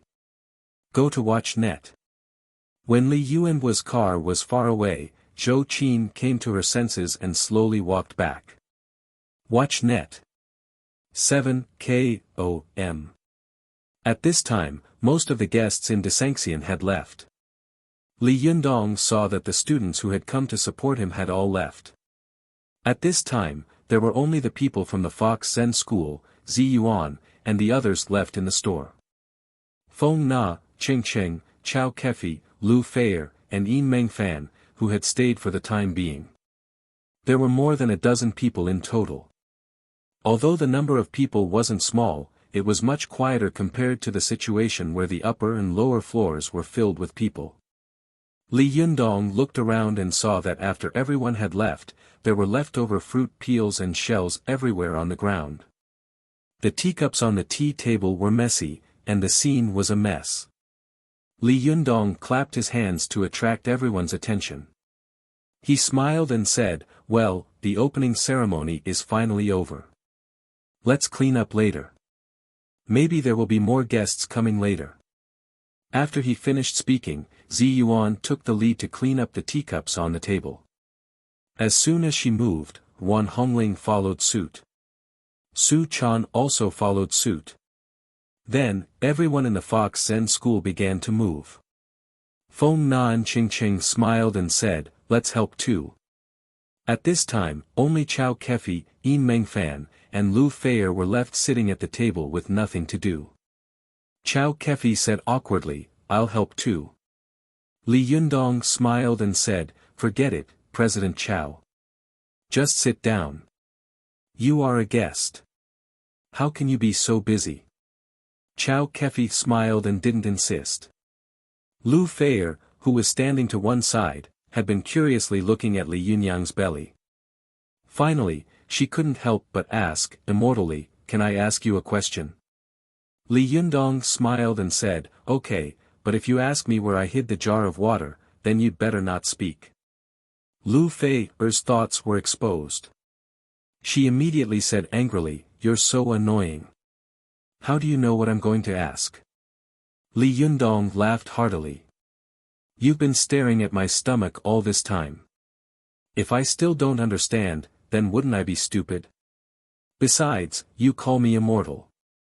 Of course, I have to act like one." In the past, no matter where she went, Lu Feier had always been held in high regard. No matter how outstanding and proud a man was, he had to be polite to her. Li Yundong, on the other hand, had ignored her and even made fun of her. It was really unbearable. Uncle could not bear it, but Aunt could not bear it. Lu Feier was angry and said, "Do you know everything?" Li Yundong had defeated Zhang Ling, and the opening ceremony had been unprecedentedly lively and successful. He was in a good mood. Shaking his head, he said with a smile, "I wouldn't dare. But I know everything about astronomy and English. I know the origin of civilization for 5,000 years, and I know 22 years from now." Li's words, Feng, Chao, and Yi and Fei, Luer, and Feier, Feng, Yi, Li Yundong, Feng, and Fu, and Net, Li, Yundong, Yang, Li, Net, Fei, Li, and Li and Qing, Fei, Li, Yang, Li. Do you understand? Li Yundong quickly glanced at Chao Yi and the others. Lu Feier's words made the expressions of Chao Yi and the others change. They all turned their heads, their expressions a little unnatural. He felt strange in his heart, but he asked with a smile, "Shibwa Chao Yi, do you think President Chao looks familiar?" Chao Yi smiled and said, "Leader is right. When I saw President Chao, I felt that she looked like someone." Zhuang Yiting, who was standing to one side, also smiled and said, "I felt the same way. That's why I kept staring at her. It was rude of me. I hope President Chao doesn't mind." Chao Kefi smiled and said, "Do I look like your friend?" At this time, Lu Yuehong said, when I looked at President Chao, I felt a sense of déjà vu. At this time, Su Chan also echoed, yes, when I first saw President Chao, I also felt the same way. The little foxes of the Fox Zen school also echoed in unison, yes, so do we. Chow Kefi was shocked. She unconsciously touched her face and said with a smile, really? Who do I look like? Su Chan shook her head and said, I don't know, but I just feel that you look very familiar. At this time, Li Yundong also smiled and said, Sherbua Chao Yi, you and President Chao both have the same surname. Are you a family? Chao Yi chuckled and said, 1,000 years ago, we were probably a family. After that, they laughed together. Lu Feier took Chao Kefi's arm and winked at her. How about it, Sister Chao? I found you a relative. Why don't you thank me? Chao Kefi smiled and said, how can I thank you? How about I take you on a 10-day trip to Sanya in Hainan? Lu Feier's face suddenly fell. Do you want to throw me back into the crew? Humph, no way. Anyway, wherever you go, I will follow you. Don't even think about leaving me behind. If you want to die, let's die together. Chao Kefi laughed and scolded, bah, it's a good opening. What are you talking about? Lu Feier also realized that she had said something wrong. She gently patted her mouth and then said to Li Yundong with a smile, immortally, I'll punish myself by drinking 3 cups. As she said this, she picked up the small teacup in front of her and drank 3 cups in a row. Li Yundong gave her a thumbs up and said with a smile, you have a great appetite. Lu Feier giggled and pretended to be generous. You flatter me. The two of them laughed, and the grudge between them disappeared. After Lu Feier sat down, she whispered to Chao Kefi, Sister Chao, this person is very interesting. He is capable and interesting. He is much more fun than the guys in our circle. Chao Kefi squinted at her and said with a faint smile, what's wrong? Have you fallen for him? Lu Feier snorted and said, no, there are so many beautiful women around him. How could it be my turn? As she said this, she pointed to Zi Yuan, who had walked up to Li Yundong, and said, look at this. This is simply the 7 fairies descending to earth. She has such a good temperament, is so beautiful, and is actually so virtuous. Is this Li Yundong the reincarnation of Dong Yong? Chao Kefi also looked at Zi Yuan with jealousy. She did not speak for a long time, and after a long time, she sighed softly. At this time, Zi Yuan whispered to Li Yundong in a voice that only the two of them could hear, Li Yundong, have you found anything strange? The smile on Li Yundong's face didn't change, but he said, I found a little, but I don't know if it's the same as what you found. Zi Yuan said in a low voice, did you notice that Chao Yi and Zhuang Yiting said that Chao Kefi looked like someone they knew? However, Lu Yuehong and Su Chan said that Chao Kefi was very familiar, but they couldn't tell who she looked like. Don't you think it's a little strange? Li Yundong whispered, it's a little strange, but it doesn't mean anything. What I'm curious about is why Chao Yi and Zhuang Yiting's statements are the same. Zi Yuan thought for a while and said, I don't know. We'll just pay more attention. Li Yundong said, well, I'll keep an eye on it. However, the most important thing right now is to get Desangxian on the right track. After we solve the problem of making money, we can talk about other things. Zi Yuan smiled and said, today is a good start. I believe that the business of Desangxian will not be a problem. Li Yundong nodded and said, I'm also confident. The two of them whispered for a while. During this time, Feng Na, Cheng Cheng, and the people of the Fox Zen school had already cleaned up the upstairs and downstairs. Feng Na saw Li Yundong standing to one side and talking to Zi Yuan, so she said with a smile, Li Yundong, are you really an immortal? An idle immortal, or simply an idler for short. Only then did Li Yundong realize that they had finished their work. He laughed and said, is it all done? Well, let's get ready to open for business later. As he spoke, Li Yundong walked to the middle of the first floor of the tea house. With one hand on his waist and the other waving, he said energetically, "Comrades, today's opening ceremony of Desanxian is grand, successful, perfect, and victorious. On behalf of the chairman of Desanxian International Company, Limited and all the employees, I would like to express my sincere condolences to everyone for their hard work." When he said these words, everyone kept chuckling. Seeing that the opening ceremony of Li Yundong's tea house was so successful, Su Chan beamed with joy and was the first to take the lead in applauding. The little foxes immediately followed suit. Feng Na and Ching Ching also laughed and said loudly, "It's not hard on us. The leader has worked hard." Li Yundong was happy. He also pretended to stretch out his hand like a leader, pressed it down, and said, "Well, although the leader has worked hard, the comrades have worked harder." Seeing that Li Yundong was making fun of them, everyone laughed in unison. Chao Kefi saw Lu Feier holding her cheeks and looking at Su Chan and the others with envy in her eyes. She said softly, "Are you jealous?" Lu Feier said softly, "Well, this person is so fun. I envy them so much. They must live happily every day, unlike me, who has to run around all day and struggle for fame and fortune. Alas, this kind of life may seem very glamorous to others, but in fact, it's boring." Li Yundong didn't know what Chao Kefi and Lu Feier were saying. He continued to say seriously, "In view of everyone's good performance today, I have decided to reward you well after today." As soon as he finished speaking, the little foxes raised their hands at the same time and laughed loudly. "Long live the leader!"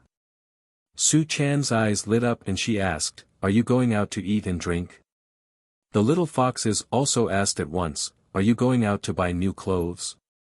Can I buy a new bag? I want to buy a pair of new shoes." Li Yundong was angry when he heard this. He quickly stretched out his hands and pretended to be angry. ****, you haven't earned a penny yet, and you're already thinking about how to squander money. How can you do that? Ruan Hongling also joined in and said, "Li Yundong, you just said that you would reward us. Now you're going back on your word. Isn't that too unkind?" The little foxes said in unison, "That's right, it's too unkind." Their crisp shouts made the passers-by outside the shop look in one after another, their eyes full of envy and jealousy. Li Yundong was a little overwhelmed. He turned his head to look at Zi Yuan and glared at her. "Hey, you're also a major shareholder. At least say something." Zi Yuan smiled and said, "What major shareholder? Aren't you afraid of being laughed at in front of President Chao and President Yin? Besides, you said it yourself just now. Don't look at me." Li Yundong said with an exaggerated expression, "You actually defected to the enemy at the last minute. Are you kidding me?"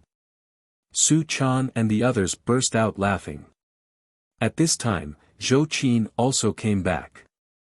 As soon as Li Yundong saw her, he immediately said, "Zhou Qin, you came at the right time.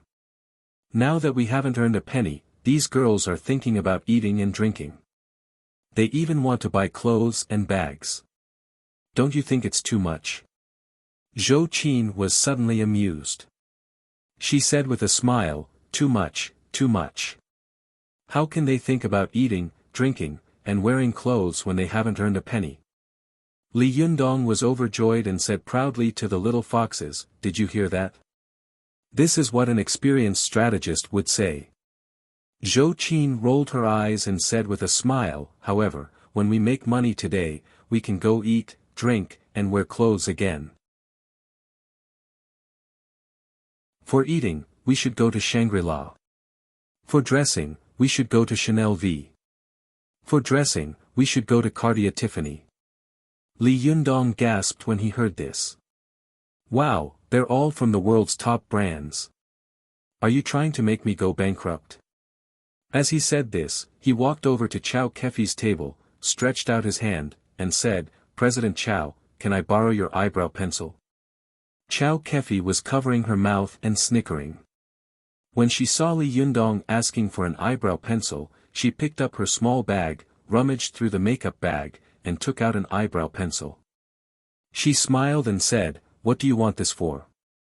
Li Yundong said angrily, "Just give it to me quickly." When he took the eyebrow pencil, he faced the crowd and used it to draw the position of the 5 internal organs on the clothes. He said with a roguish expression, "How much do you think I can sell for? You can go and spend as much as you think I can. I can also make a contribution to the GP exhibition of our motherland. How about that?" When everyone saw that Li Yundong was acting like a scoundrel, without the slightest immortal demeanor from before, they all laughed. Zi Yuan laughed and scolded, "Look at you. What's the difference between you and a hooligan?" Li Yundong was done joking. He smiled and threw the eyebrow pencil back to Chow Kefi, who was laughing so hard that she was lying on the table. He said, "Forget it, let's stop joking. Let's get to work. If business is good today, I'll treat everyone to delicious food and drinks." Su Chan and the little foxes immediately cheered in unison, "Hooray! We'll have delicious food and drinks." Zhou Qin, who was standing to one side, whispered, "Master, don't you know how much they can eat? Aren't you afraid of going broke?" Li Yundong said with a straight face, "Let's go to the buffet. I'm happy today, so I don't care about my old face anymore." Zhou Qin suddenly burst out laughing. "You shameless girl, but I do. I won't go." Li Yundong scolded her with a smile, "You stinky girl, you're my disciple. Not only did you complain, but you also took the lead in singing the opposite tune. Come on, go do your work. There will be no guests later. I'll see how happy you are." Zhou Qin snorted and said, "Bah, bah, you jinx. There will be a lot of customers later." Li Yundong laughed and said, "Thank you for your kind words." The group of people had enough of the war of words, and they had all finished the opening celebration. At this time, they slowly settled down and prepared to do business. However, after waiting in the shop for a while, Li Yundong and the others saw a bustling crowd outside. There were a lot of people coming in, but no one came in to drink tea. What made Li Yundong even more puzzled was that until the afternoon, not a single customer came in. A few people wanted to come in to drink tea, but after taking a look inside, they immediately turned their heads and left in a hurry, as if the room was full of monsters. However, a few people went in to drink tea at Zhao's tea house, which made Zhao Yuzhen, who had been in a daze, come back to his senses. Li Yundong was puzzled and asked, "Is this salted fish going to turn over? Why is there no one in our shop?" Zi Yuan frowned slightly and remained silent. Su Chan and the others also looked at each other, confused.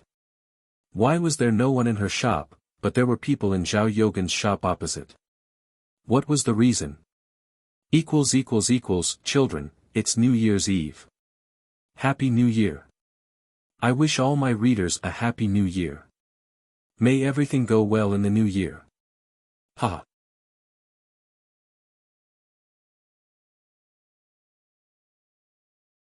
Chapter 421.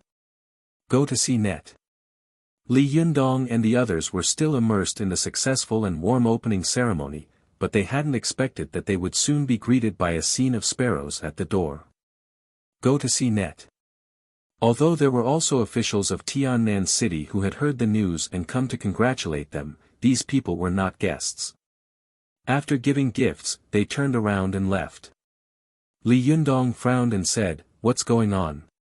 Why are there no guests?" He looked at Zi Yuan and asked, "What happened?" Zi Yuan thought for a moment and shook her head. "I don't know yet." Li Yundong looked at Zhou Qin again and asked, "Miss Zhou, do you know?" She shook her head and comforted him, "Master, don't worry. There's no hurry to do business." Li Yundong laughed and said, "You're right, but there shouldn't be no guests at all, right? On the first day of the opening, there are many celebrities from all walks of life, but there isn't a single guest. What's going on? Lu Feier suddenly raised her hand and said loudly, who said there are no guests? Am I not human? Waiter, hurry up and serve tea. Li Yundong turned his face and said to Su Chan with a smile, I'm calling you. Hurry up and serve tea. She gracefully came to Chow Kefi's table and asked with a sweet smile, Sisters, what kind of tea would you like? Lu Feier wanted to tease Li Yundong, so she deliberately said with a straight face, You are not the waiter. Let the waiter pour tea. Su Chan blinked and looked back at Li Yundong. Li Yundong was so angry that he laughed. It turned out that this girl was still holding a grudge. He snorted and said, There is no waiter here. Chow Kefi secretly kicked Lu Feier under the table and whispered with a smile, Hey, don't make trouble. Lu Feier deliberately pretended not to notice. She still raised her face and said leisurely, Well, no one here knows why business is bad. I'm the only one who knows. It's really embarrassing. Hearing this, Li Yundong immediately trotted over to Lu Feier, bowed, and said with a smile, Sir, the waiter is here. What would you like to drink? Everyone burst into laughter. One Hongling laughed and scolded, You're the store manager. How embarrassing. Li Yundong turned his face and said with a fierce face, What nonsense are you talking about? I'm working hard to make money for you prodigals, aren't I? After that, he turned his head and said with a face full of smiles, Sir, don't pay attention to this kind of person. What would you like to drink? I'll prepare it for you right away.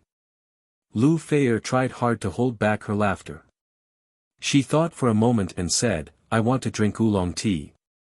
Li Yundong laughed and said proudly, We have de hong pao, tai luohan, white cockscomb, water gold turtle, and wui cinnamon here.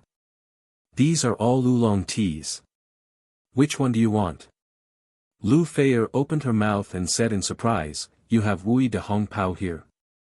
This is good tea. Li Yundong glanced at Zi Yuan and said with a smile, This is all her credit. I don't dare to take credit for it.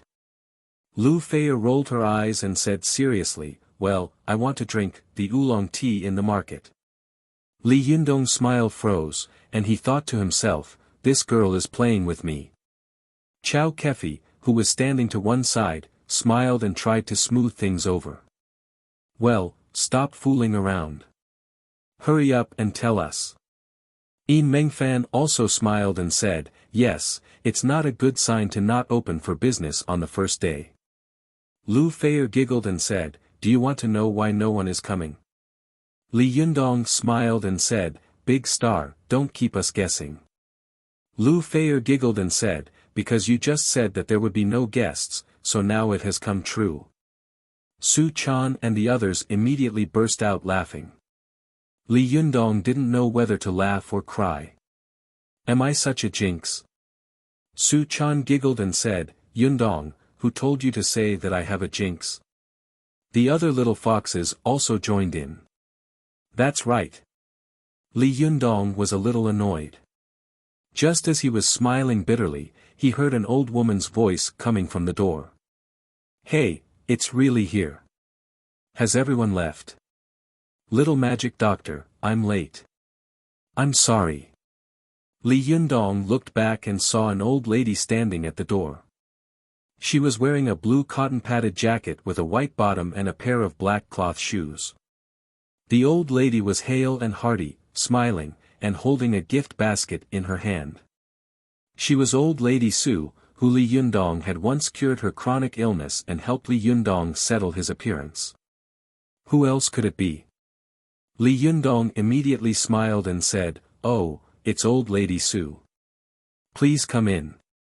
Zhou Qin also welcomed old Lady Su into the tea house with a smile and said, Grandma Su, why did you only arrive in the afternoon? Old Lady Su smiled and said, Not at all. I came in the morning, but when I saw so many official cars parked here, and all of them were quite powerful, I didn't want to get involved. So I went back and thought I would come back in the afternoon.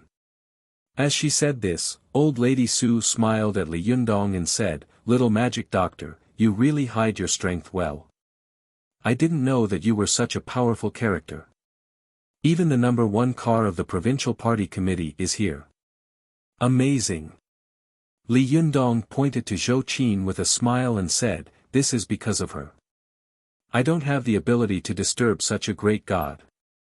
Old lady Su took Zhou Qin's hand and said with a smile, "I knew that your daughter was not an ordinary person. She must be the daughter of a rich family.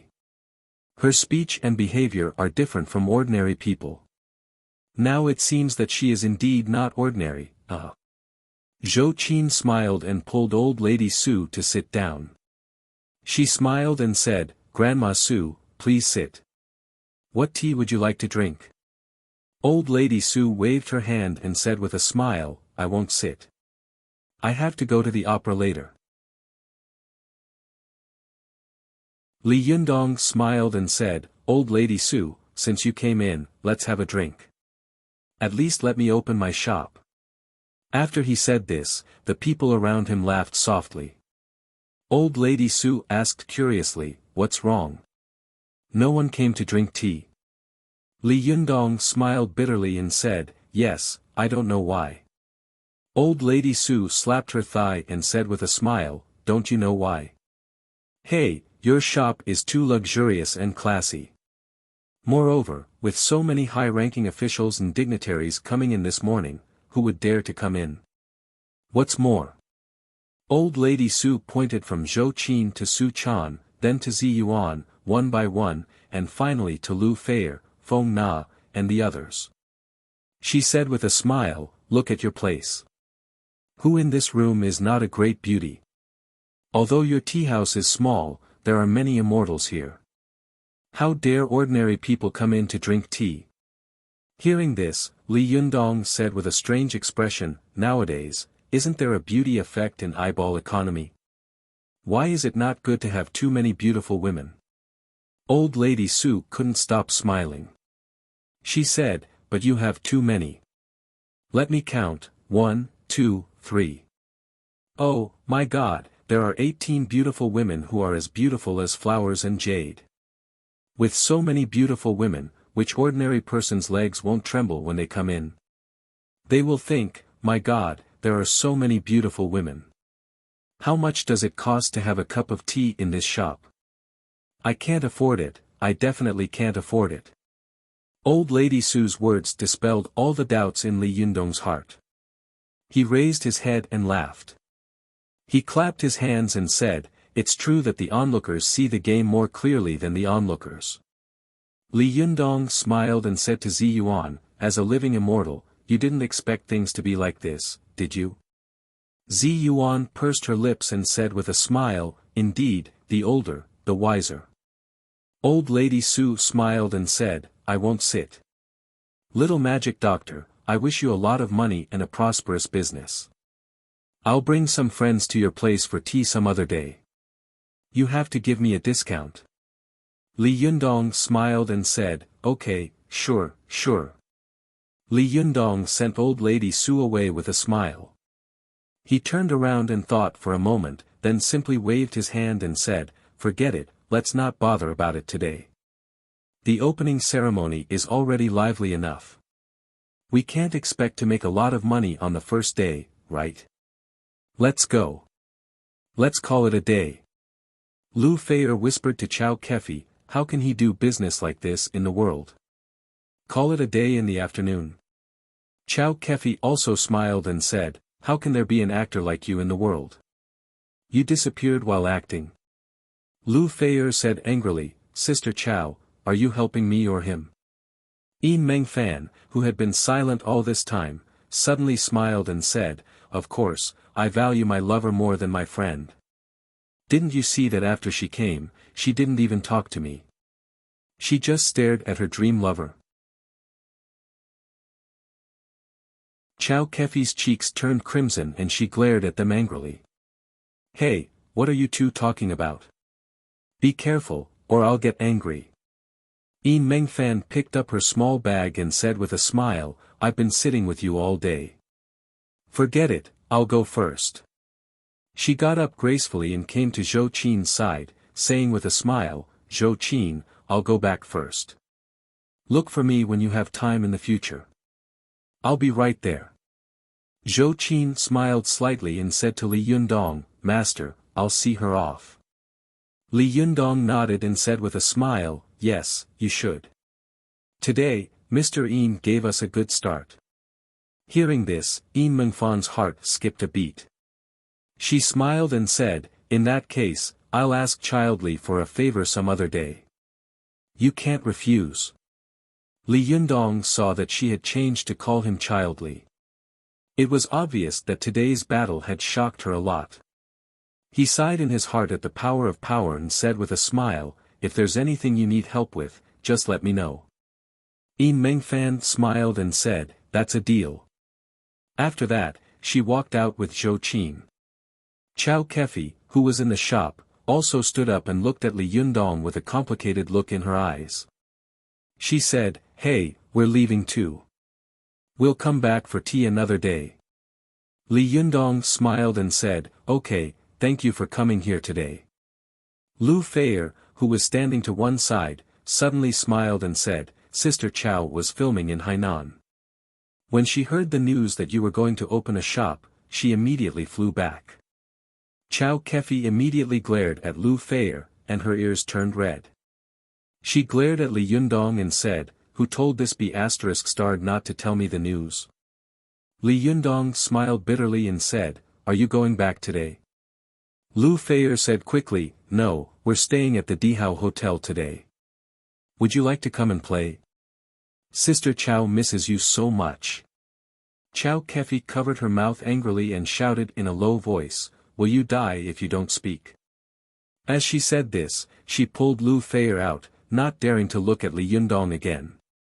Li Yundong looked over and saw that Chao Kefi's neck was completely red.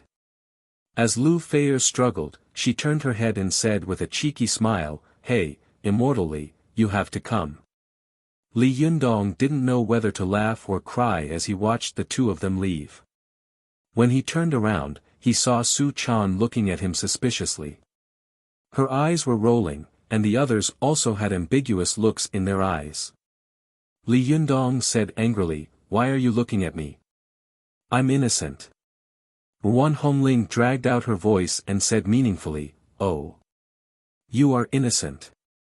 Well, I believe that you used to be innocent." Li Yundong said angrily, "What do you mean I used to be innocent? I've always been innocent."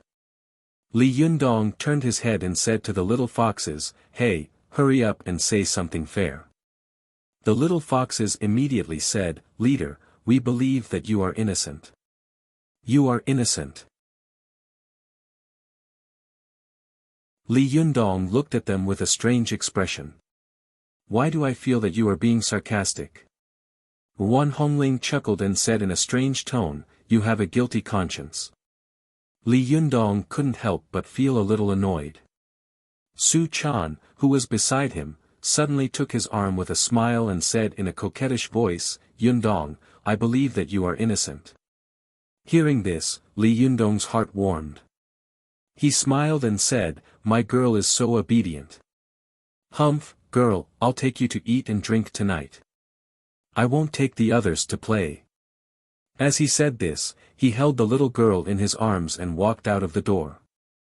Wan Hongling was stunned and quickly shouted, "Hey, what about the store?" Li Yundong didn't even look back.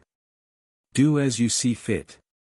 Wan Hongling stamped her feet and said, "D****, this person is so annoying. He's actually a hands-off shopkeeper. Sister Zi Yuan, what should we do?" Zi Yuan smiled and turned to walk out the door leisurely. "Do as you see fit."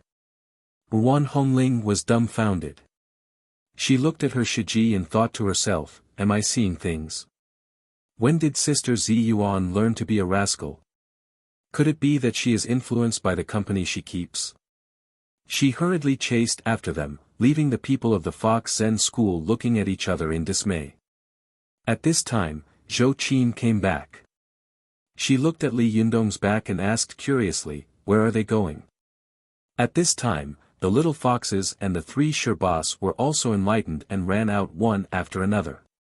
Only Zhou Qin was left shouting in confusion, "Hey, where are you going? Hey, say something. Hey, you don't even want the store." Zhou Qin was so angry that she stamped her feet, quickly locked the door, and quickly chased after them. After eating and drinking outside, the group finally returned home. After Li Yundong returned to his room, he meditated and cleared his mind for a while, then began to think about some of the things that had happened that day. What puzzled him the most was that when he and Zhang Ling were fighting in the air, why had they attracted the heavenly thunder? Logically speaking, there was no cloud in the sky at that time, so it shouldn't have attracted the heavenly thunder. Could it be that someone was coveting it? If so, who could it be? Moreover, if the heavenly thunder was attracted by someone, why didn't it strike at the beginning? Could it be a deterrent to make me and Zhang Ling stop? These questions came one after another, making Li Yundong feel as if he had fallen into a cloud of 800 miles. He sighed softly and said, "Yes, yes." While he was perplexed and confused, he heard someone knocking on his door. Li Yundong said in a deep voice, "Please come in." The door creaked, and a woman came in. She was tall and beautiful. It was Zhuang Yiting, the 3rd Sherbua of the Fox Zen school. Li Yundong was stunned and asked curiously, "3rd Sherbua, what's the matter?" Zhuang Yiting's face was surprisingly serious. She said, "Leader, I have something very important to tell you." Li Yundong smiled and said, "What's so important that you can't tell me tomorrow?" Zhuang Yiting shook her head and said, "Leader, I know who the traitor is in our Fox Zen school. Happy Year of the Rabbit, everyone, aha.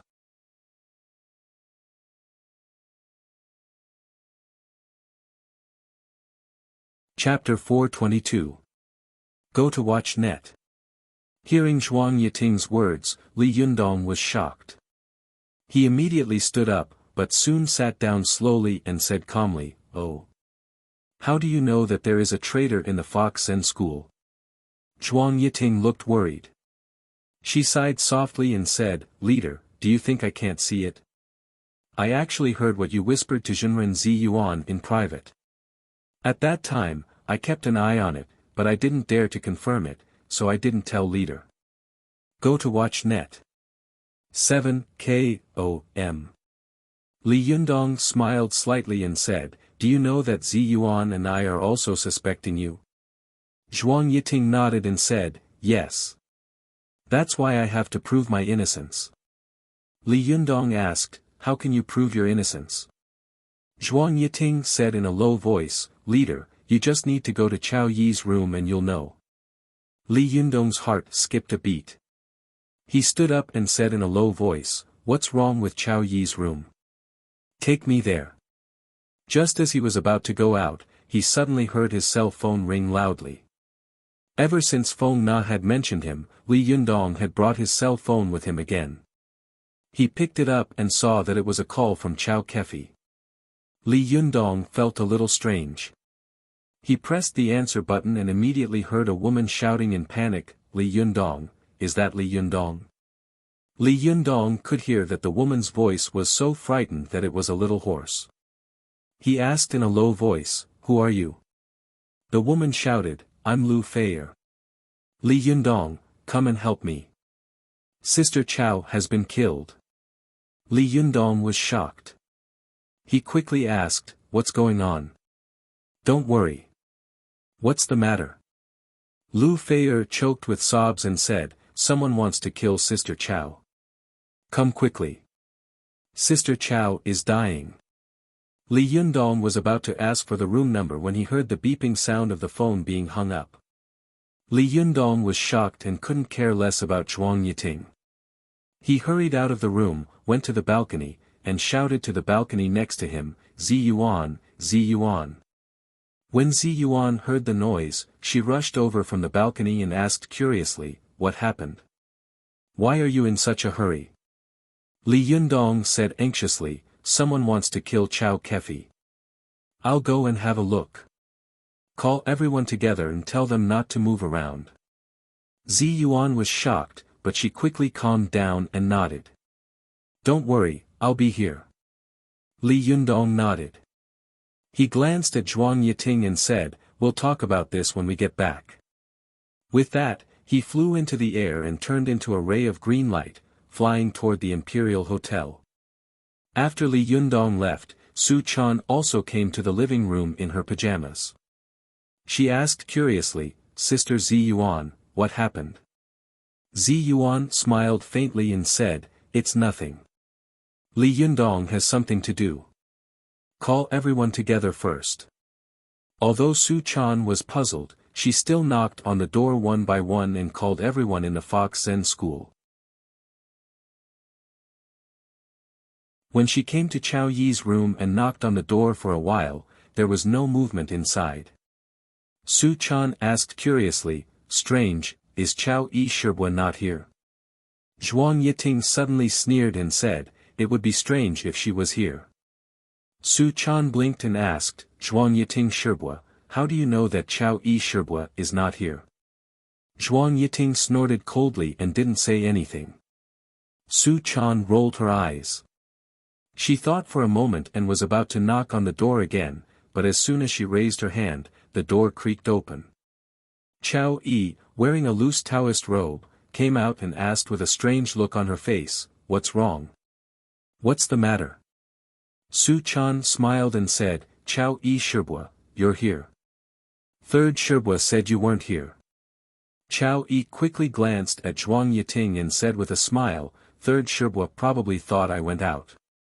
Su Chan smiled and said, where can you go so late? Chao Yi smiled slightly and said, by the way, it's so late. What's the matter? Su Chan said, leader said that we should all stay in the living room together. Chao Yi asked curiously, what happened? Su Chan shook her head and said, I don't know. I only heard him say that. Chao Yi nodded and said, since leader has instructed me, I will naturally do as he says. With that, she went downstairs with a smile. When Chao Yi passed by, Su Chan's nose suddenly twitched slightly and she sniffed. The little girl suddenly thought to herself, strange, why is there a smell of blood on 6 Shibwa? The little girl felt strange in her heart and unconsciously chased after Chao Yi for 2 steps, trying to determine whether the smell was real or not. As soon as she chased after her, Chao Yi immediately turned around and looked at her suspiciously. Chaner, what's wrong with you? Su Chan was keenly aware of Chao Yi's abnormal sensitivity at this moment. She immediately smiled and said, it's nothing. I'll go to the other side and call the other Shiji. As she said this, she quickly walked past Chao Yi. As she passed by, she sniffed again and smelled a faint smell of blood.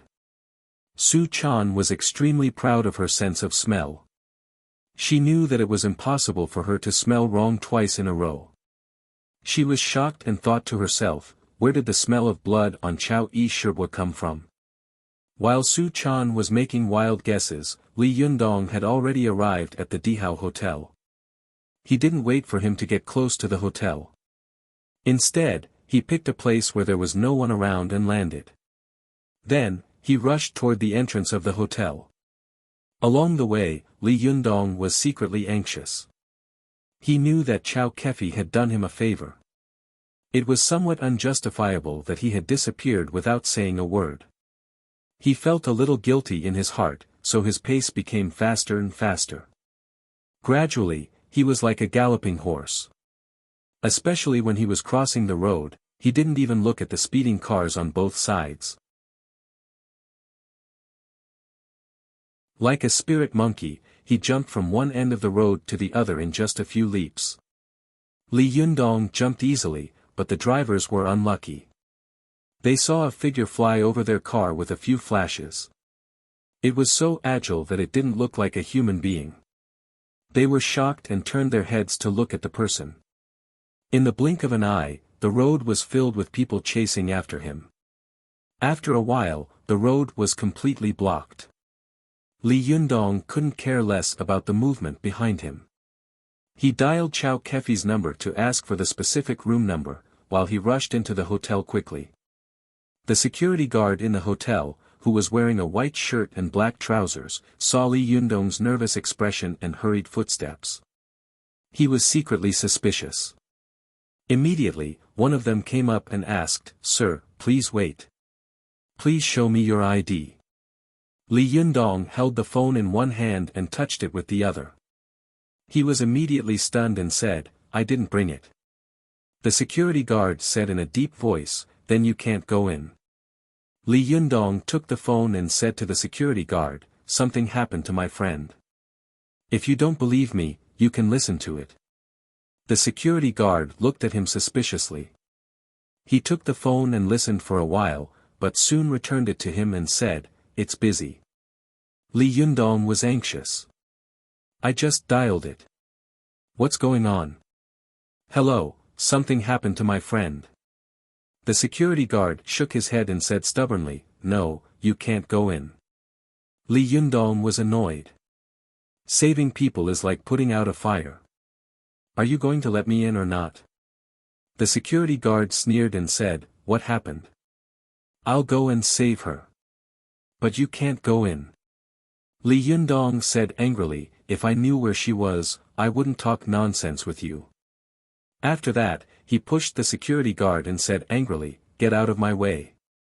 Li Yundong's strength was actually comparable to that of an ordinary person. With his push, the security guard suddenly flew out. The security guards on both sides of the hall saw that the situation was not good. They immediately called the police, drew their batons, and surrounded Li Yundong from all directions. Li Yundong snorted angrily and went straight to the front desk. On the way, the security guards who approached him raised their hands and flew out without saying a word. The guests in the hall saw that these powerful security guards were immediately thrown out as soon as they got close to Li Yundong. The farthest one flew more than 10 meters away as if he was on a plane. They were all stunned and stood where they were, dumbfounded. They didn't even dare to breathe loudly, for fear that they would provoke this devil and make him come to them. That would be very bad. The lady at the front desk was desperately pressing the alarm bell under the counter with one hand and holding it tightly with the other. Her body kept shaking, but she still kept a strange professional smile on her face. Li Yundong rushed to the front desk and saw that the poor girl was so scared that she couldn't even stand steadily. He was stunned for a moment, but his expression soon eased a little.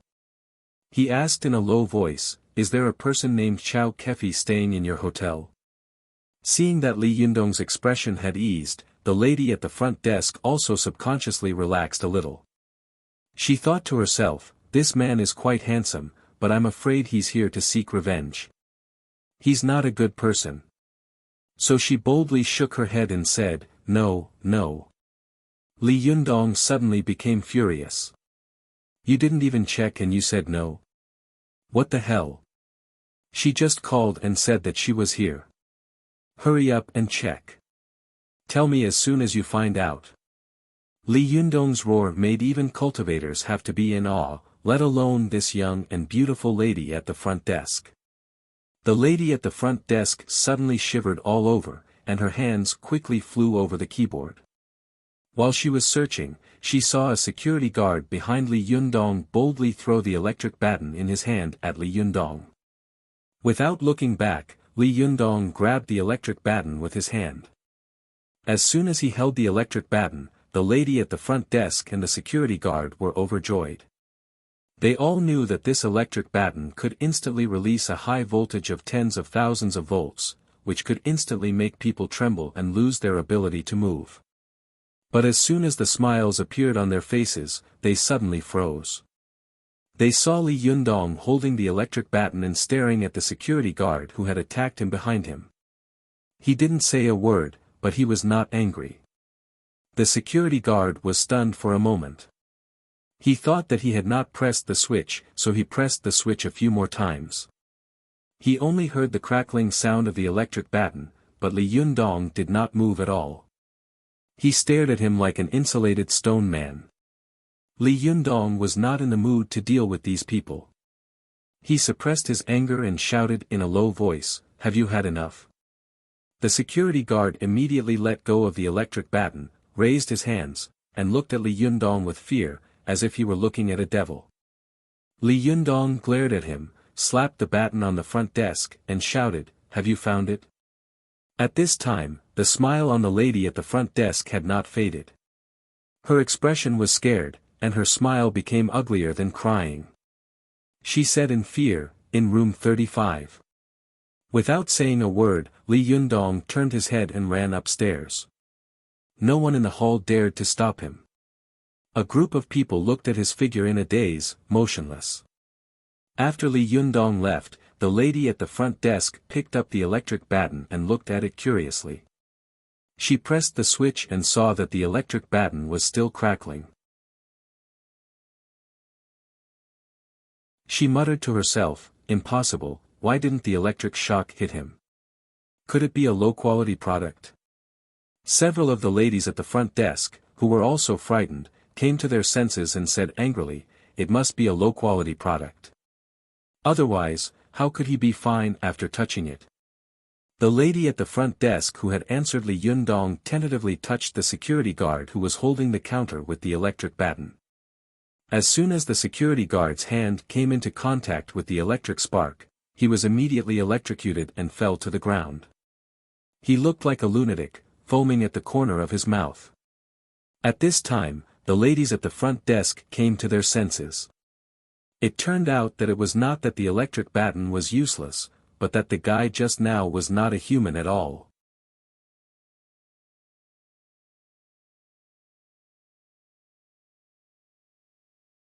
Chapter 423.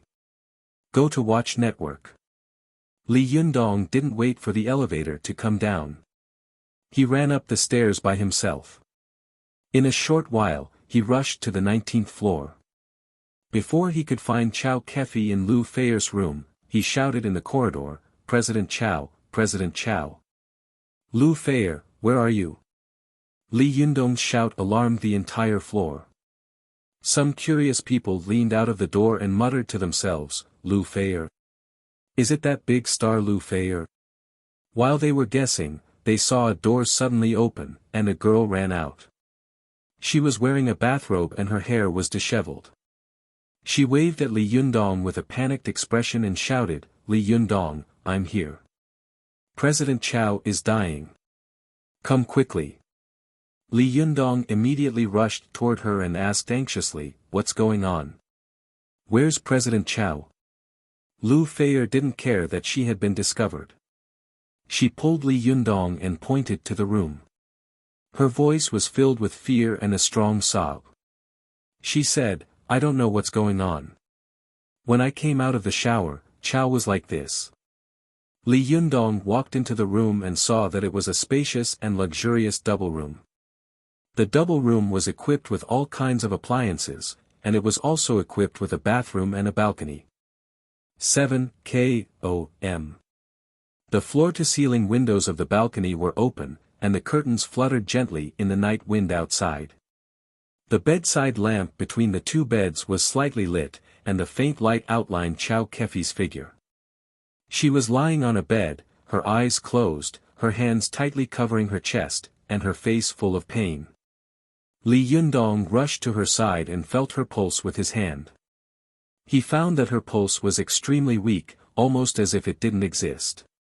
Li Yundong tried her breathing with his hand again and found that she was completely out of breath. Li Yundong's heart tightened.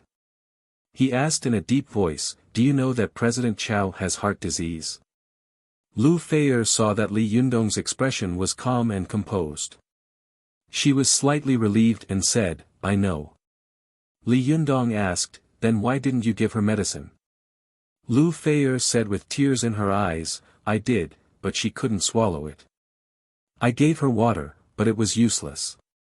Li Yundong frowned. "Have you called 110 yet? Where's 120? Lu Feier wiped her tears and shook her head.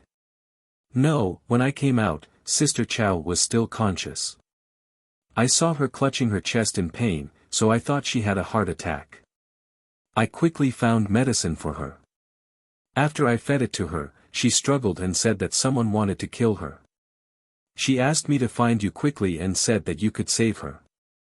Li Yundong frowned. He saw that there was not only a pool of water beside Chao Kefi, but also a few drops of blood not far away.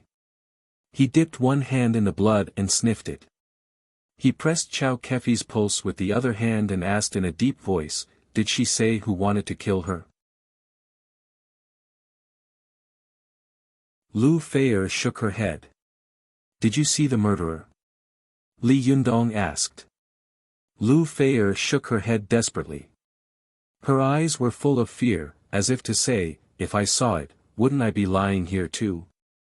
Li Yundong thought for a moment and asked, "Do you have any enemies?" Lu Feier shook her head and said, "No." Li Yundong said, "Think about it. I mean, some very special enemies, like me, who have a little special ability." Lu Feier couldn't help but sob again. Sister Chao is usually kind to others. How could she have any enemies? Li Yundong asked, "But didn't I see someone collect a debt from her last time?" Lu Feier said, "Sister Chao has already paid off that debt." Li Yundong fell silent. He slowly transferred Yuanyang Qi to Chao Kefi's body, trying to help her hang on to the last breath of life. He asked again, "No, didn't you come back to Tiannan City in private? Who else knows your whereabouts?"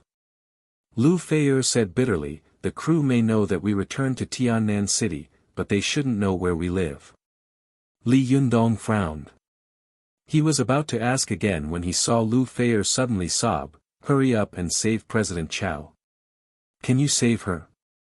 Li Yundong smiled slightly and said, "Don't worry, she's fine, but..." Li Yundong was about to tell her about Chao Kefi's current situation when he suddenly heard a noise coming from outside. "What? Lu Feier is here." "Where? Where?" The tourists outside were alarmed. When some fans heard about Lu Feier's whereabouts, they immediately surrounded her and craned their heads to look around at the door. Some people pointed at Lu Feier's figure and shouted, "Yes, it's Lu Feier. Ah, Lu Feier, I love you. Lu Feier, give me an autograph. I love watching your movies and TV shows."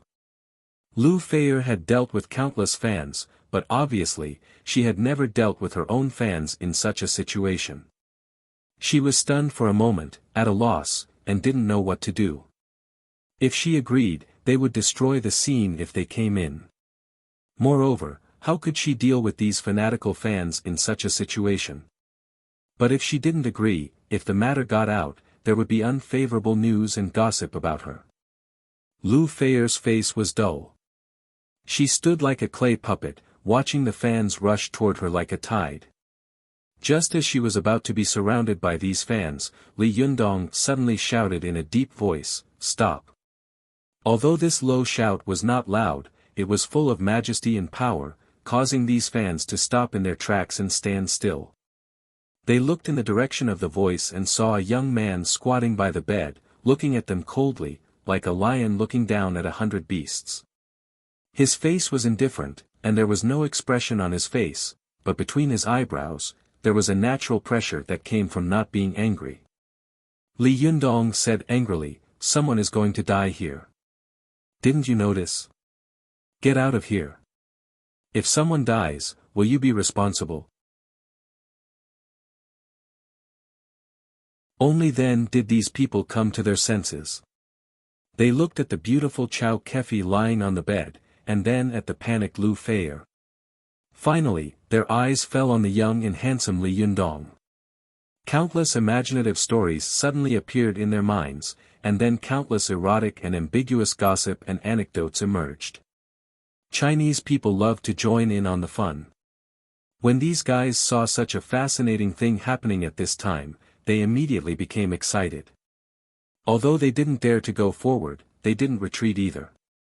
One by one, they piled up at the door and excitedly took pictures with their mobile phones. Li Yundong frowned and said to Lu Feier in a deep voice, "Drive them all out." Lu Fei was stunned and asked, What? Li Yundong glared at her and said, Do you want President Chao to die? Hurry up and drive them all out. Lu Fei seemed to wake up from a dream. She begged the crowd, Could you please make way? I'll definitely sign autographs for you later.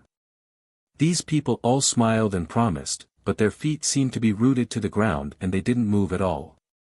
Lu Fei was so anxious that tears welled up in her eyes. She was about to speak again when she suddenly heard a woman shouting her name outside. Lu Fei was stunned and subconsciously shouted, Sister Hong. I'm here. After a while, a tall woman wearing a black professional suit and a pair of black-rimmed glasses squeezed in from the crowd. The moment the woman saw Lu Fei, her face immediately revealed a strong expression of anger. However, she looked left and right, then forcefully suppressed her anger. She just walked up to Lu Fei and said in a low voice, Fei, you've gone too far this time. How dare you sneak away from the crew? Do you know how bad the impact is? Now the whole crew is saying that you're acting like a big shot. When Lu Fei saw that the woman was her agent, Sister Hong, she immediately rushed over as if she had seen her savior. She took her hand and asked in surprise, Sister Hong, how did you find me? Seeing that she didn't answer her question, Sister Hong snorted coldly and temporarily put the previous matter behind her. I have my own way. But where is Chao Kefi? How could she be such a B******? It's fine if she ran away by herself, but why did she drag you away? Where is she? Lu Fei pointed at Chao Kefi, who was lying on the bed with a worried expression and said sadly, Someone wants to kill Sister Chao. She's dying now. Sister Hong was shocked, but she still said rudely, This woman is the best at causing trouble. Humph, this is her retribution. Lu Fei pulled her arm and whispered, Sister Hong, don't say anything.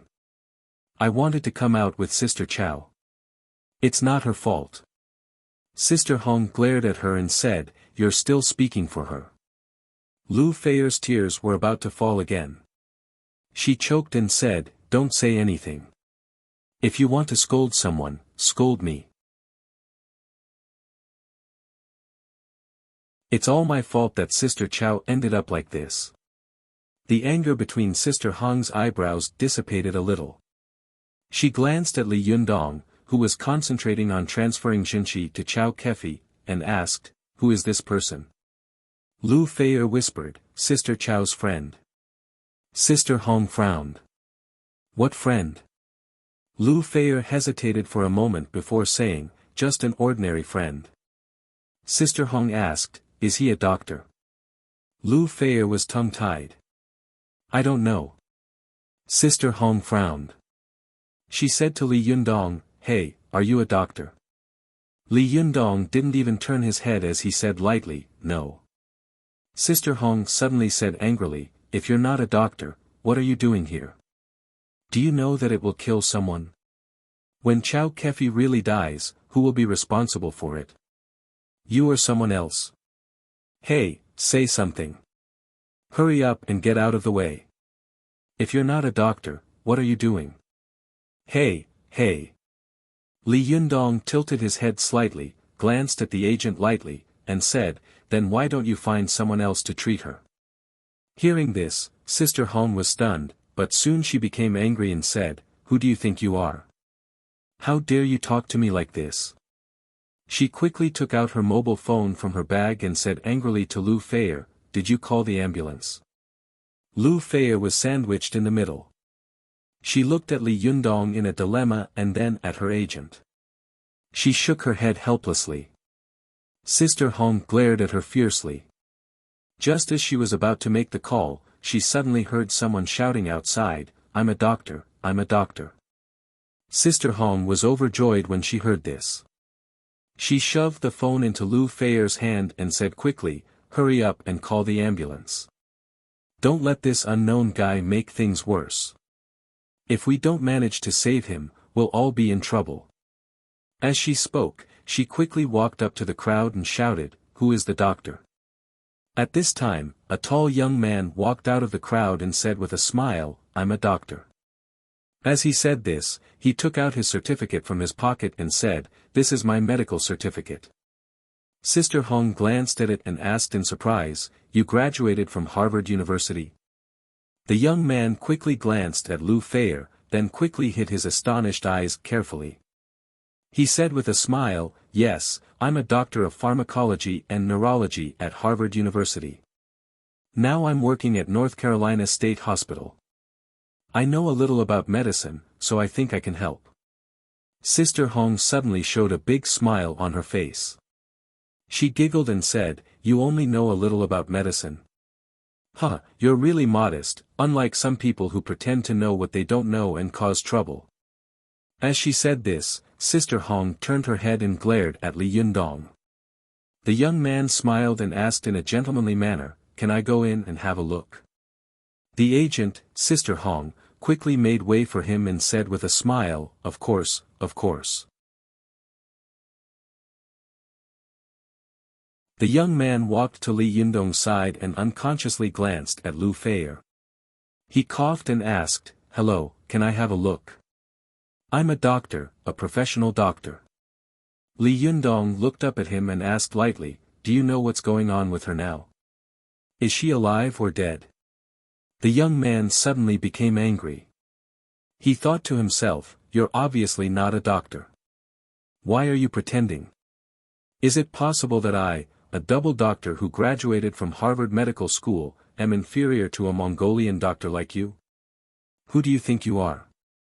How dare you be so arrogant in front of me? You're really reciting filial piety in front of Confucius and playing tricks in front of Guan Yu." There were a lot of social engagements, so the update was late. Sorry.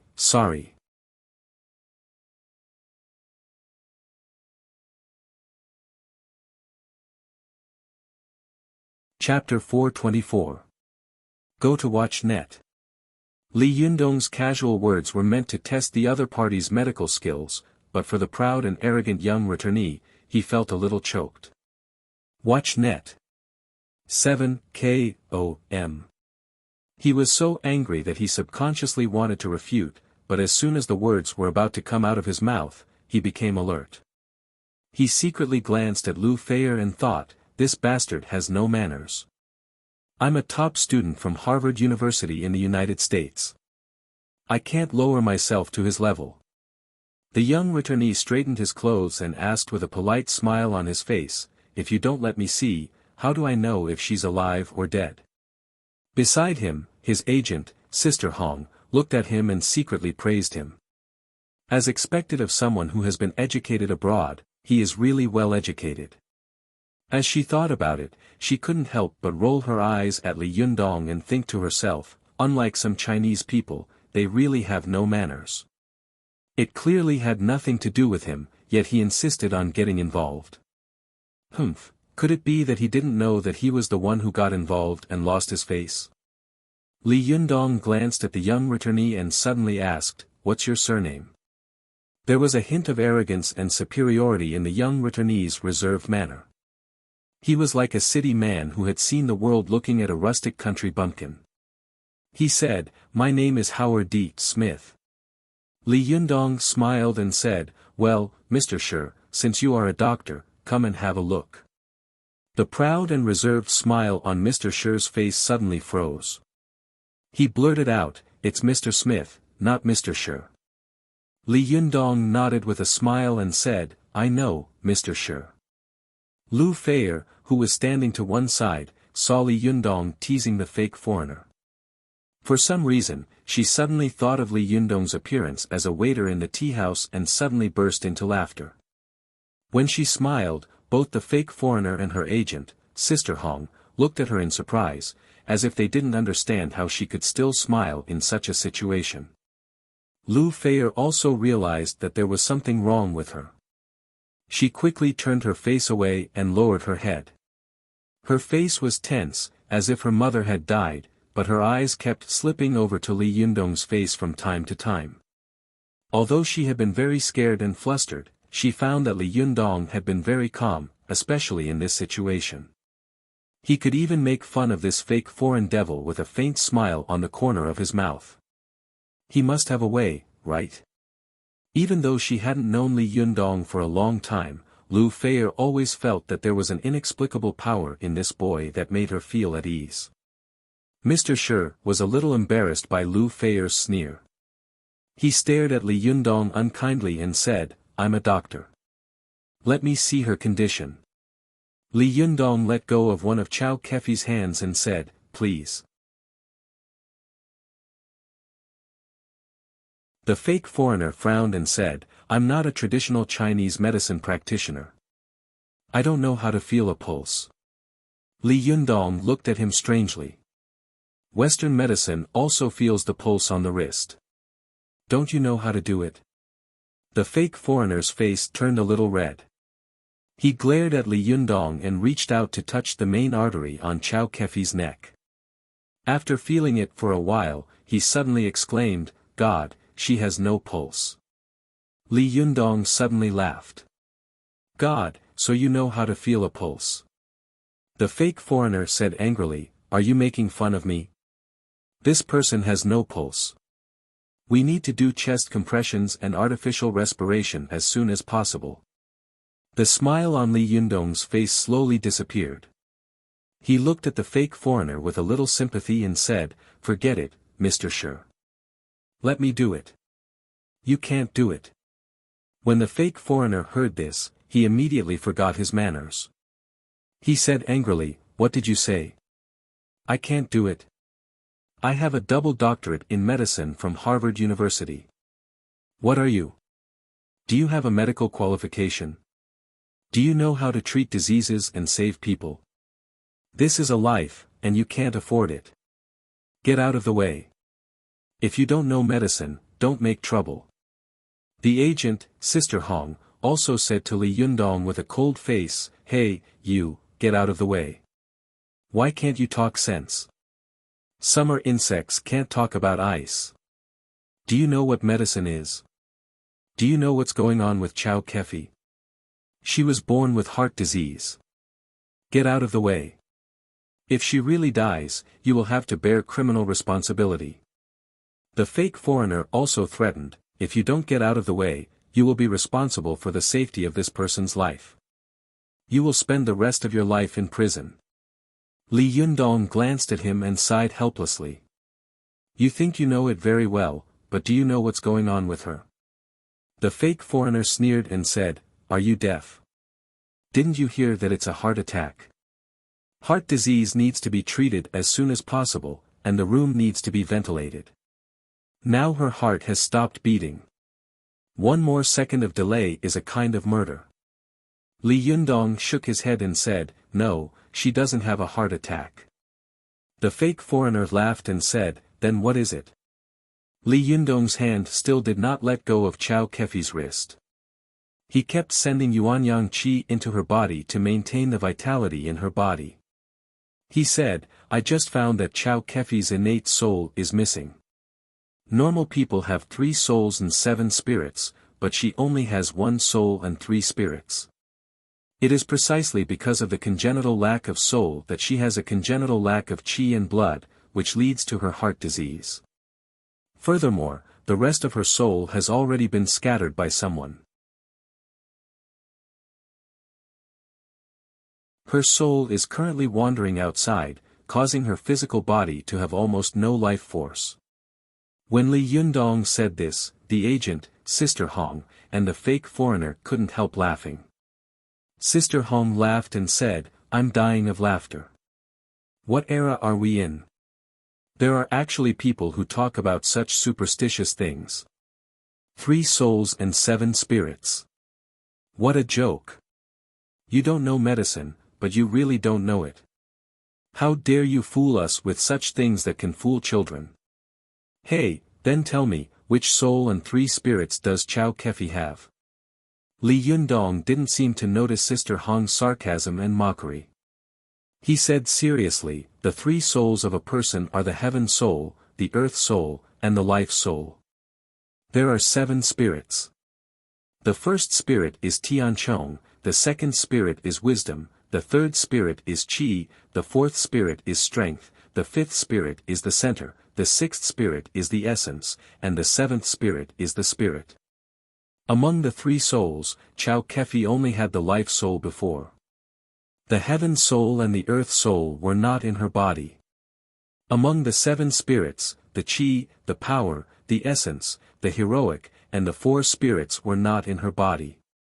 Sister Hong sneered and said, "You actually said it so logically.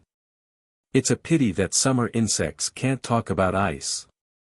I didn't know that you were so young, but why are you more superstitious than an old man?"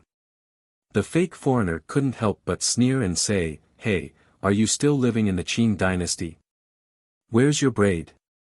Li Yundong was furious in his heart. In the past, if Li Yundong had used all his strength to glare at the person in front of him, he would have been able to make his heart beat violently and make him spit out a mouthful of blood. But at this time, not only had Li Yundong's cultivation improved, but his temperament had also slowly been tempered. He just glanced at the fake foreigner lightly. Although it was just a faint glance, Li Yundong, who had experienced several battles and all kinds of hardships, had already cultivated a dignified aura. The fake foreigner's laughter was choked in his throat, and he didn't dare to say anything more. Li Yundong didn't bother to pay any more attention to him and the manager. He let go of Chao Kefi's wrist and placed his palm on the Baihui acupoint on the top of Chao Kefi's head. His other hand reached out and unbuttoned Chao Kefi's collar, revealing a large area of snow-white skin. Seeing this, Sister Hong couldn't help but ask angrily, "What do you want to do?" The fake foreigner looked at the attractive ravine on Chao Kefi's chest and couldn't help but feel a little dazzled for a moment. However, when he heard Sister Hong's scolding, he immediately came to his senses. He took a step forward and asked like a parrot, "What are you doing?" Li Yundong didn't look back. He snorted and said, "Watch carefully." As he said this, all the Junqi in his body rushed from his palm to Chao Kefi's body. His other hand was like a butterfly flying through flowers, and his 5 fingers quickly poked at various acupoints on Chao Kefi's chest. The fake foreigner wanted to step forward to stop Li Yundong, but he was shocked by Li Yundong's power and didn't dare to move forward. The same was true for Sister Hong. She turned her head and said angrily to Lu Feier in a low voice, "Where did this man come from? How did he know you were here?" Lu Feier was speechless. Seeing this, Sister Hong couldn't help but say angrily, "Did you call him here?" Seeing that she couldn't hide it anymore, Lu Feier bit her lip and nodded gently. Sister Hong suddenly went crazy and said angrily, "How did you know such a person? Did Chao Kefi introduce you to him? Why did you think of calling him here?" Lu Feier quickly explained, "No, Sister Hong. It was President Chao who asked me to find him. Moreover, he is very powerful, really very powerful. I saw it with my own eyes." Sister Hong suddenly turned around, pointed at Li Yundong, and said angrily, "Is that so? Playing tricks like a witch?" As she spoke, she saw Li Yundong's palm press on Chao Kefi's head. He didn't seem to exert much force, but Chao Kefi slowly stood up by herself.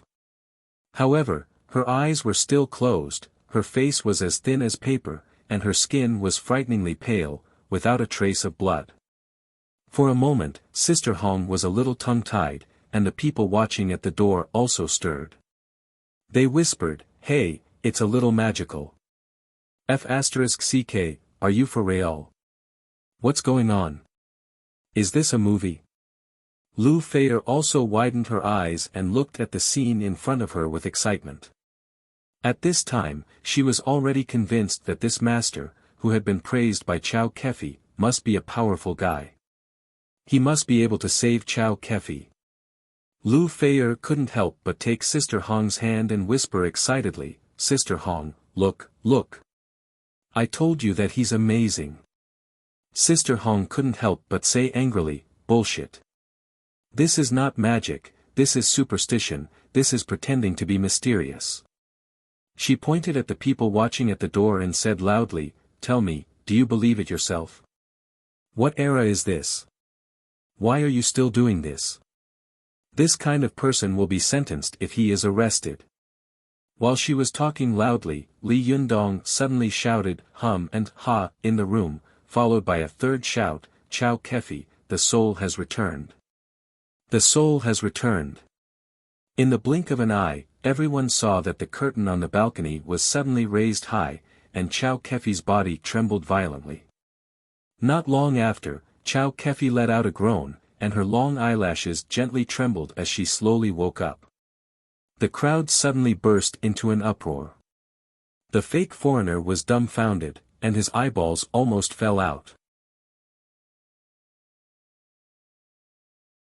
He couldn't understand how this woman, who had no pulse just now, could come back to life in the blink of an eye without any medical treatment. Sister Hong stared at Chow Kefi dumbfoundedly, unable to say a word. Li Yundong supported Chow Kefi with one hand and leaned her against the bed.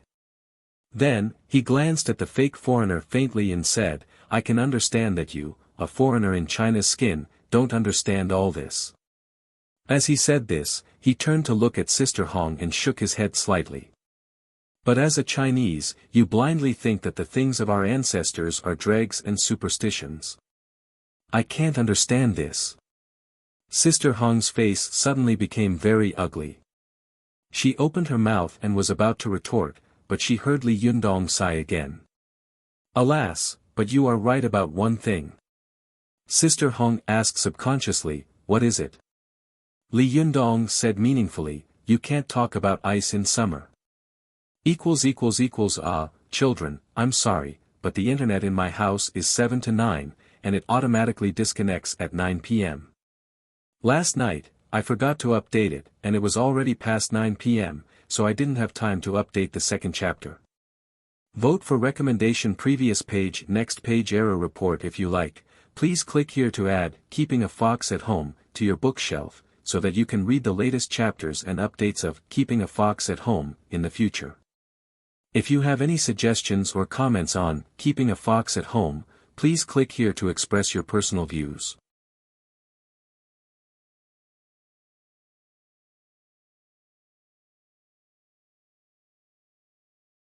Chapter 425. Go to Watch Network. Li Yundong's words made Sister Hong's face turn red. Her eyes were full of shame and anger, but she had no way to refute Li Yundong. After all, Chow Kefi, who had almost died before, had been saved by this young man in the blink of an eye. After all, no matter how eloquent she was, she couldn't defeat the hard facts. Go to see. 7 K.O.M. On the other hand, the fake foreign devil was very unconvinced and snorted, what good luck. Next time, you won't be so lucky. Li Yundong glanced at him and smiled. He was too lazy to argue with him. He turned his head and whispered to Chow Kefi, President Chow, how do you feel? Chow Kefi frowned slightly. She covered her heart with one hand, as if Shizi was holding her heart. She forced a smile and said softly, Li Yundong, you saved my life again. What can I do to repay you? Li Yundong chuckled and said, look at what you're saying. We're friends. Don't say that. Friends. Chow Kefi's plump red lips gently spat out 3 words. She looked at Li Yundong with blurred and complicated eyes, as if she had thousands of words to say, but she didn't know where to start. At this time, Lu Feier also rushed over and grabbed Chow Kefi's hand tightly. Her face was covered with tears, and she shouted in a sobbing tone, Sister Chow, you finally woke up. You scared me to death. Chow Kefi smiled and said, yes, I just dreamed that I was flying. I flew very high, very far. When I was flying in the sky, I suddenly seemed to hear someone calling my name. I couldn't help flying back. When I opened my eyes again, I woke up. Lu Feier smiled through her tears and said, it was Li Yundong who called your soul back just now.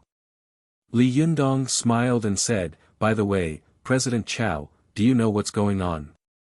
As he said this, he lowered his voice and asked, who on earth wants to kill you?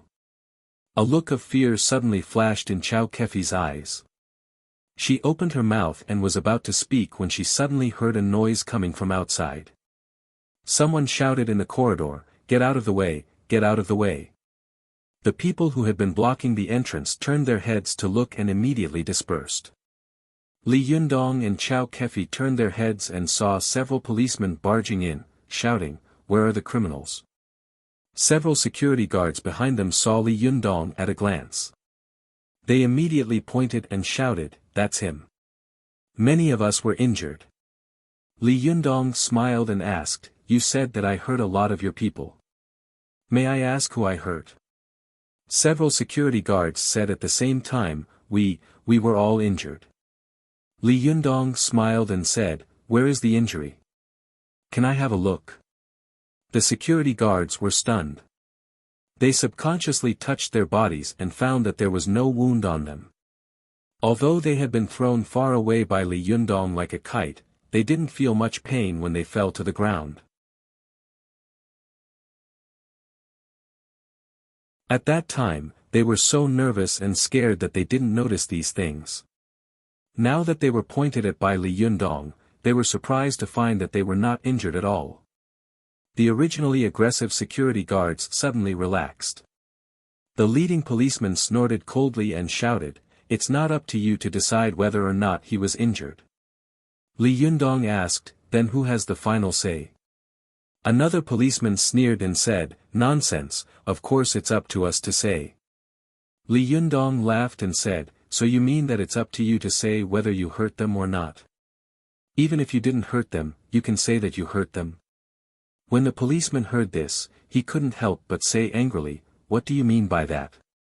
Be careful, or I'll arrest you for slander." Li Yundong glanced at the two of them and shook his head secretly. He thought for a moment and said to the security guards, "Tonight was actually a misunderstanding. I was in a hurry to save my friend, but you stopped me from going, so there was some conflict. If possible, I'm willing to settle this matter privately." At this time, a lobby manager in a suit and leather shoes walked out of the crowd. He snorted coldly and said, "Settle it privately. Do you know how bad the impact of this matter on our Dihao building is? No, this matter must not be settled privately." The two policemen were also very cooperative. One of them took a step closer and stared at Li Yundong covetously, while the other took out a pair of handcuffs from his arms and showed them. Sister Hong and the fake foreigner immediately gloated in their hearts. They shouted in their hearts, "Catch him, catch him." Seeing that things were not going well, Chao Kefi endured the discomfort and said loudly, "I can testify that he did come to save me." "Is it against the law to save someone?" A policeman said coldly, "If you hurt someone in the process of saving someone, it's also against the law." Chao Kefi couldn't help but say angrily, "The law is nothing more than human feelings. How can you be so heartless? Nowadays, law enforcement needs to be humane. How do you enforce the law? Who is your leader?" When the policeman saw Chao Kefi's angry expression, he was stunned for a moment, and his saliva almost fell down. When he came to his senses, he shouted with a straight face, "Don't talk nonsense. Come with us." Chao Kefi was shocked and angry, but she was also a person who had seen big scenes. She forcibly suppressed her anger and began to look through her mobile phone quietly. The other policeman who came with him had better eyesight than his companion. Seeing that Chao Kefi's temperament was different from ordinary people, he hesitated for a moment. He felt that this matter could be big or small, but if it was really big, if the other party had a very strong background, then he, a small policeman, would not be able to bear the consequences. He turned to the lobby manager behind him and whispered a few words to him. The lobby manager snorted.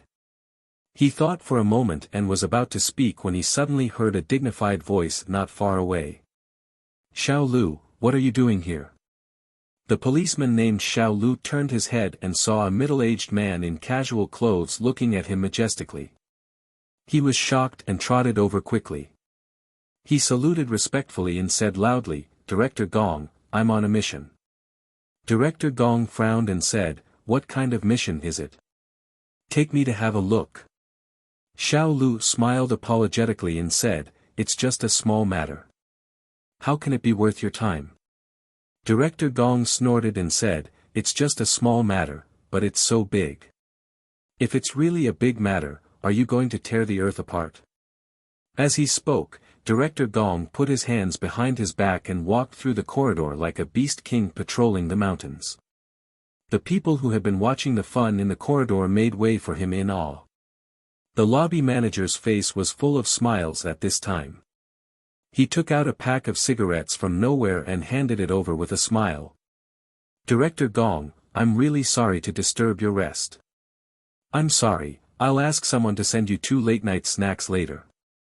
Director Gong pushed away the cigarette in his hand with a righteous expression and said in a deep voice, "I don't smoke." "What the hell is going on here?" The lobby manager said with a smile, "In fact, it's nothing much. It's just that someone broke into our Dihao hotel and hurt someone. Now these 2 policemen are going to arrest him." Director Gong snorted and said, "So arrogant. Dihao is one of the few 5-star hotels in Tiannan City. How dare they act so recklessly? Is there any law or regulation in this person's eyes? They must be severely punished." The lobby manager smiled even more brightly. "Director Gong is wise. Well said. This kind of wind can't be allowed to continue. Otherwise, the face of Dihao will be lost, and so will your face, won't it?" Director Gong shouted with a straight face, "Nonsense. What does my face have to do with Dihao?" The lobby manager's smile did not diminish, but he sneered in his heart, continue pretending. So much money is paid to you every year, and you continue to pretend." Director Gong pretended to inspect the place. Another policeman, who had originally advocated arresting the suspect, also came over at this time and saluted. "Director Gong, this suspect has an accomplice. Should we arrest them together?" Director Gong looked at the policeman and nodded. "It's Xiao Zhang." "What, this suspect has an accomplice? Arrest them all. We can't let go of any of the suspects and accomplices." Xiao Zhang was overjoyed. He turned around and was about to go into the room to arrest the suspect, but suddenly he heard Director Gong ask, "Is the suspect inside? Who is so arrogant?"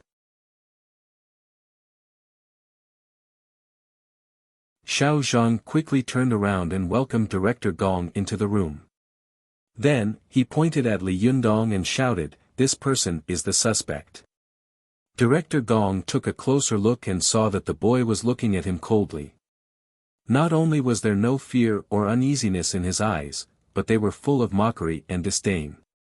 He subconsciously became angry in his heart, but soon he found that the person in front of him seemed to be a little familiar. He was shocked and carefully looked at Li Yundong with his eyes wide open. Director Gong looked at him for a long time and asked tentatively, "Are you Li Yundong?" Li Yundong was stunned. "Do you know me?" Director Gong's face suddenly burst into an extremely bright smile. It was hard for others to imagine that his middle-aged face, which had been full of dignity and coldness just a moment ago, could burst into a cheerful smile like that of a baby. He rushed over quickly, grabbed Li Yundong's hand tightly with both hands, shook it up and down with all his might, and said loudly, "Child Li is really forgetful. We just met during the day. I went to your tea house when it opened." At this time, the people inside and outside the room were all sweating, especially the policeman, Xiao Zhang, who had clamored to arrest him. He was sweating profusely, and his whole body was stiff as if he were sitting on wax. Sister Hong and the fake foreigner, who had been gloating and wanted to watch the fun, looked at Li Yundong with their mouths agape, as if they were looking at a visitor from outer space.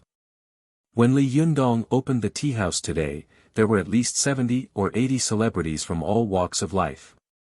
Just the names and official positions of these people made him dizzy. How could he remember who the middle-aged man in front of him was?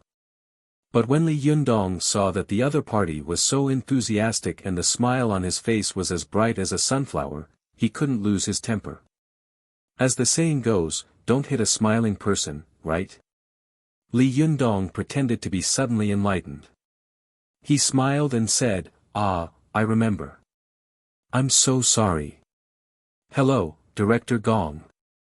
Director Gong smiled very warmly. He asked knowingly, "Why are you here today, Child Li?"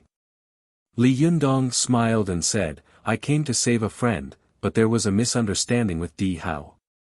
As he said this, he glanced at the policeman who had clamored to arrest him. As soon as Li Yundong's gaze swept over the place, the people there immediately broke out in a cold sweat, especially the lobby manager, who refused to settle the matter privately. He secretly regretted it so much that he wanted to slap himself in the face. What kind of background could make the director of the city's public security bureau so close to him, and even with some flattery? What kind of background could he have? He had provoked such a devil. How could he survive in Tiannan City?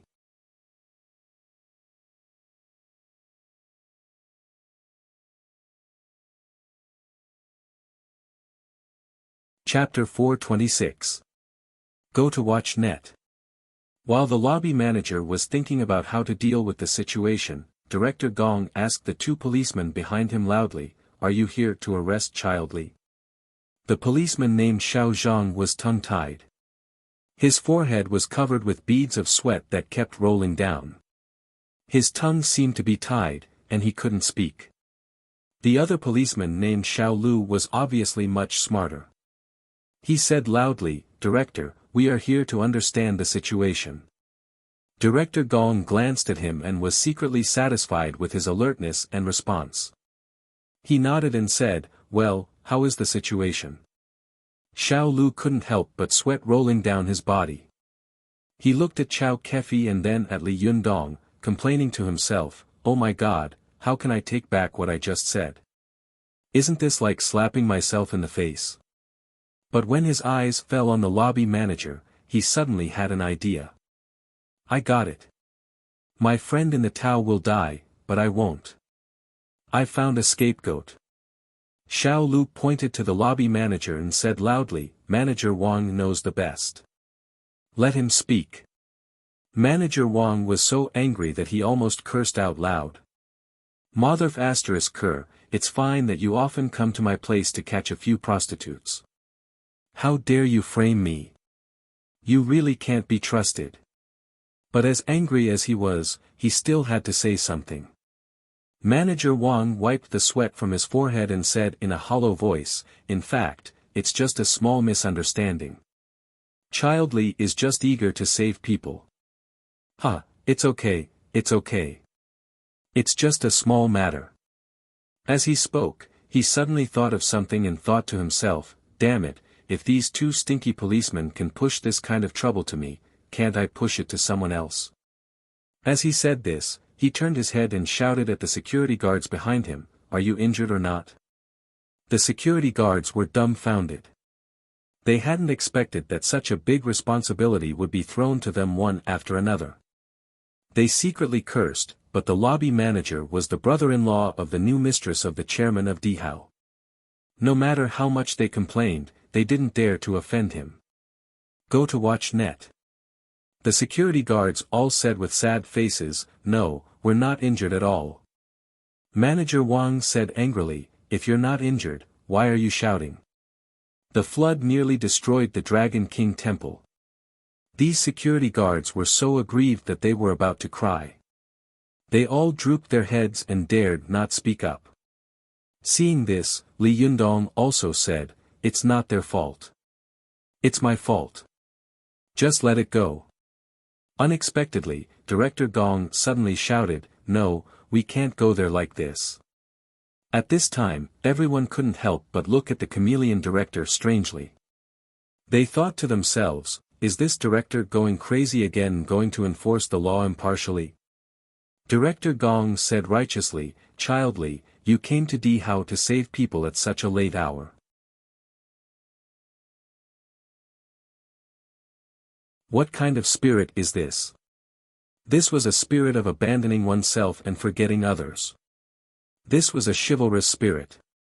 This is a kind of dedication that is missing in our current society. This spirit must be vigorously propagated and carried forward. I want everyone in Tiannan City to know young Master Li's chivalrous heart. When he said this, almost all the people around him almost vomited on the spot. They all looked at Director Gong strangely and thought to themselves, you were the one who said that you would arrest people before. Now you don't want to arrest them, but you're actually flattering them shamelessly. It's too disgusting, isn't it? Chao Yi couldn't help but look at the director of the Public Security Bureau with disdain and spit in her heart. Everyone loved flattery, and even Li Yundong was no exception. However, Li Yundong was a little overwhelmed by this kind of heavyweight flattery. He didn't know whether to laugh or cry and said, Director Gong, there's no need for that, is there? Director Gong thought that Li Yundong was pretending to be polite, so he dragged his voice and said, Hey! Child Li, what are you talking about? How can you not use it? This is a great opportunity to publicize and educate the general public. Li Yundong smiled bitterly in his heart and muttered in his heart, I guess that after you finish the publicity, I will become a spoiled brat in the eyes of the general public. Li Yundong quickly waved his hand and said, No, there's really no need. Keep a low profile, you have to keep a low profile. Director Gong suddenly understood and said with admiration, After all, Child Li's realm is high. I admire you. Li Yundong smiled dryly and said, No, Director Gong, you're too polite. I have one thing I want to ask Director Gong for help with. After that, he whispered a few words in Director Gong's ear. When Director Gong heard this, he was immediately overjoyed. He patted his chest and said, This is a small matter, no problem. When do you want this report, Child Li? I'll send it to you. Li Yundong thought for a moment and said, You'd better give it to me as soon as possible. In addition, as for today's matter, I can settle it with Manager Wang in private. There's no need to involve so many people in these things. Li Yundong's words were unintentional, but both Director Gong and Manager Wang were listening attentively. Director Gong laughed and said, Well, you guys have a good agreement. If there's any bad agreement, Child Li, you can come to me. As he said this, he glanced at Manager Wang intentionally or unintentionally. Manager Wang suddenly shivered and gritted his teeth with hatred in his heart. Damn it, Director Gong is threatening me. F***ck, I'm going to bleed again today. I just don't know how big this Child Li's appetite is. Thinking of this, Manager Wang clenched his trouser pocket tightly. He forced a smile on his face and said to Li Yundong, Child Li, can I have a word with you? Li Yundong nodded and walked to a deserted place in the corridor with Manager Wang. Just as Li Yundong was about to speak, Manager Wang rushed to say, Child Li, I know that I didn't recognize Mount Tai today and offended you. Please be merciful and let me live. How much do you want? Name a price. As long as I can afford it, I'll send it over without hesitation. When Li Yundong heard this, he was stunned and thought to himself, no way. It was obviously me who caused trouble. How did it become him paying me? Manager Wang's heart trembled when he saw Li Yundong's blank expression. He gritted his teeth and said, Child Li, 100,000 yuan, 100,000 yuan. What do you think? Li Yundong was shocked and thought to himself, damn it, such a small matter can be worth 100,000 yuan. Is this more powerful than extortion? Manager Wang saw that Li Yundong still didn't speak, and his heart was bleeding with hatred. He said again, Child Li, it's not easy for us to do business. Please give us 200,000 yuan. What do you think? At this time, Li Yundong saw that Manager Wang's eyes were bloodshot, and his eyes were so ferocious that he seemed to want to sell his mother. He quickly shook his head and said, No, I didn't mean that. Manager Wang's face turned pale and he cried in his heart, Damn it, what do you mean? You don't want money. What do you want? The woman around you is so beautiful, and you have a big star. I don't think I need to find a woman for you. You don't want money, you don't want women, what do you want? Ah, by the way, didn't Director Gong say that he opened a tea house before? Yes, it must be like this. Childly is probably afraid of leaving something behind, so he must be counting on me to buy his tea house voucher. Humph, what a wishful thinking. Manager Wang's heart skipped a beat and he said, Childly, I know that you opened a tea house. How about I use public funds to buy your tea house voucher of 200,000 yuan every year? Li Yundong was dumbfounded. He thought to himself, is this guy out of his mind? Does he have too much money to spend? Manager Wang saw that Li Yundong still didn't speak, and thought that Li Yundong wouldn't agree, so he asked tentatively, how about 300,000 yuan? Young Master Li, please say something. Oh, I beg you, 400,000 yuan, 400,000 yuan, no more. If it's more, I won't be able to explain.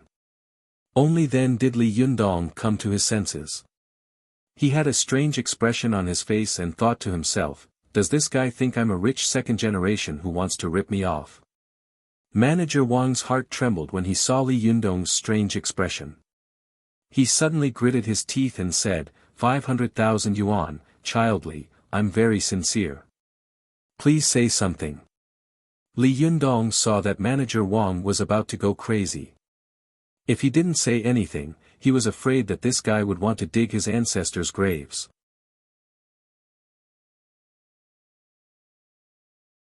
He quickly said, don't add it anymore. Manager Wang finally let out a sigh of relief. At this time, he only wanted to send this god of plague away as soon as possible. He couldn't care about anything else now. Manager Wang immediately said, Childly, a gentleman's word is as fast as a whip. I'll send someone to your tea house tomorrow to settle this matter. You can rest assured that I won't dare to lie to you. Li Yundong smiled bitterly and said, No, it's not that. Manager Wang trembled with fear. His legs trembled and he thought to himself, what else can this man do? Oh my God, I'd better run away quickly. I can't afford to offend him, can't I? Manager Wang didn't wait for Li Yundong to speak again. He grabbed Li Yundong's hand and shook it twice. It's a deal, Childly, he said loudly. I'll go deal with other things first. I'll come back later to apologize. After that, he turned around and ran away, as if the back of his pants was on fire. Li Yundong was stunned on the spot. He didn't know whether to laugh or cry as he said, Damn it, am I that scary? Why can't I be a good person these days? But on second thought, he couldn't help but sigh at the power of worldly power. A misunderstanding could solve the business problem of the tea house. This was equivalent to signing a business order of 500,000 yuan. Should I accept the money or not? Li Yundong couldn't help but smile bitterly for a moment. Just as he was hesitating about whether to return the money or not, he suddenly heard Chao Kefi calling his name behind him.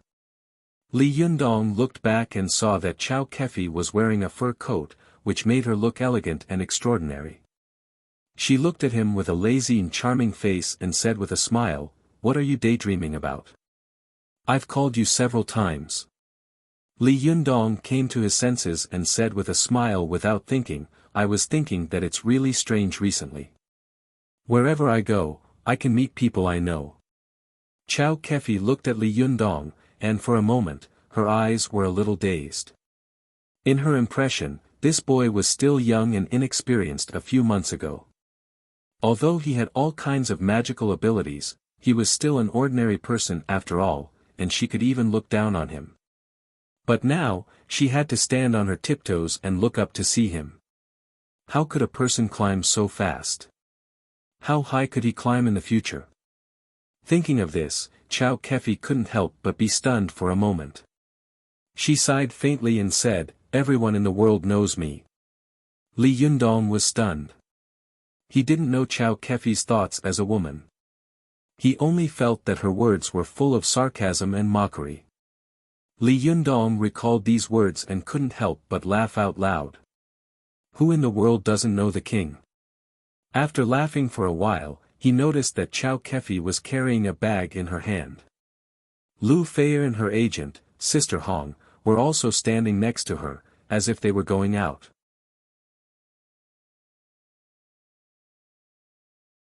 He asked curiously, "Where are you going?" Chao Kefi smiled and said, "So many things have happened, and Lu Feier's whereabouts have been discovered by the fans. We have to go back to Sonya as soon as possible." Li Yundong smiled and said, "Then be careful on the way." Sister Hong, who was standing to one side, looked at Li Yundong strangely. After experiencing these things, she no longer dared to glare at Li Yundong. Lu Feier looked at Li Yundong with some reluctance. She waved her hand and smiled sweetly. "Hey, Immortal Li, I'll go first. When you have time, you can come to the crew to see me." Li Yundong smiled and waved his hand. "Okay, I'll go back when I'm free." Speaking of this, Li Yundong suddenly said to Chao Kefi, "By the way, President Chao, can you stay for 2 or 3 days and do me a favor?" Chao Kefi didn't want to leave, but she couldn't find a reason to stay. When she heard Li Yundong's words, she immediately beamed with joy and said without hesitation, "Okay." Lu Feier snorted. "You only care about the opposite sex. Sister Chao, you've gone too far. I'm ignoring you." Chao Kefi smiled and pinched her cheek. "Well, I'll compensate you when we go back. Be good, the crew is waiting for you to go back to film. They can't do it without you, but it doesn't matter without me." Lu Feier snorted, and Sister Hong, who was next to her, also tried to persuade her, "Feier, listen to President Chao. You really should go back. Do you want to stay and see the headlines of the entertainment section of Tiannan Daily tomorrow?" Only then did Lu Feier say resentfully, "Well, you two don't have to sing a duet." "I know." After that, she got into the elevator with flagging interest. After watching her and her agent disappear from his sight, Li Yundong whispered a few words to Chao Kefi. Hearing this, Chao Kefi was slightly shocked and blurted out, "You want me to continue pretending to be dead?" Li Yundong smiled and said, "No, so many people have seen that you're not dead. I just want you to continue pretending to be half dead." Chao Kefi asked curiously, "Why?" Li Yundong smiled confidently. "It's very simple. Don't you want to know who wants to kill you?" "Humph, this is called inviting the enemy to enter the urn."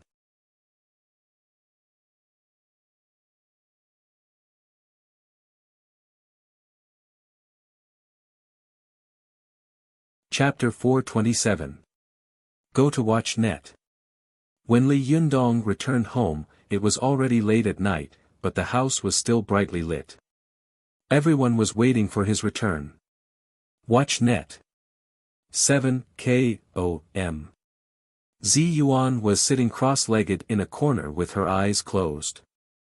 The 3 Shibwa of the Fox Zen school were sitting cross-legged on the carpet near the sofa, as if they were meditating and practicing qi. Zhou Qin paced back and forth at the balcony door, her head lowered as she pondered about something.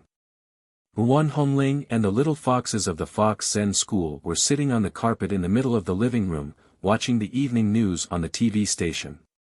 Su Chan was sitting on the side closest to the balcony, hugging her knees and resting her chin on them.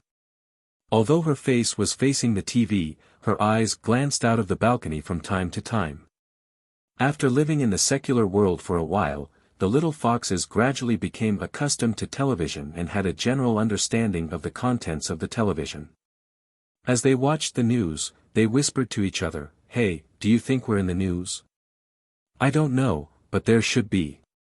I think I saw a guy shooting for a while." "Didn't fourth junior sister say that she saw the news in Tiannan City when she came back tonight? Can you watch the replay now?" "Idiot, the evening news is not a repeat. You don't even know that." "Yes, you're smart. You watched the news broadcast as if it was a TV drama. While they were arguing in a low voice, a little fox suddenly pointed at the TV in surprise and shouted, "Look, it's our Desanxion." As soon as she said this, the little foxes immediately gathered in front of the TV. Zhou Qin also stopped and looked at the TV. Even the three Shibwa of the Fox Zen school opened their eyes, leaned over, and watched curiously. Only Zi Yuan opened her eyes slightly, smiled, and then closed them again. Su Chan pointed at the TV and shouted in surprise, "It's me. Look, it's me." The little foxes also pointed at themselves on the TV excitedly. "Me too." Those who couldn't find it shouted, "Damn it, I didn't even see myself, and the image is gone." Wan Hongling saw that the little foxes' faces were almost glued to the TV. Their heads were shaking, so she couldn't find them for a long time. She couldn't help but say sourly, "You're really ignorant. What's so strange about being on TV?" As soon as she finished speaking, Su Chan turned around and said with a smile, "Hongling, I see you." When Wan Hongling heard this, she immediately leaned over and widened her eyes. Where? Su Chan had a mischievous smile on her face. She stuck out her tongue and giggled. "The scene is over." Wan Hongling immediately said angrily, "Are you playing with me?" Su Chan shook her head and said, "Well, it's nothing." "Hongling, you're right. What's so strange about being on TV? It doesn't matter if you don't see it, right?" Wan Hongling was furious.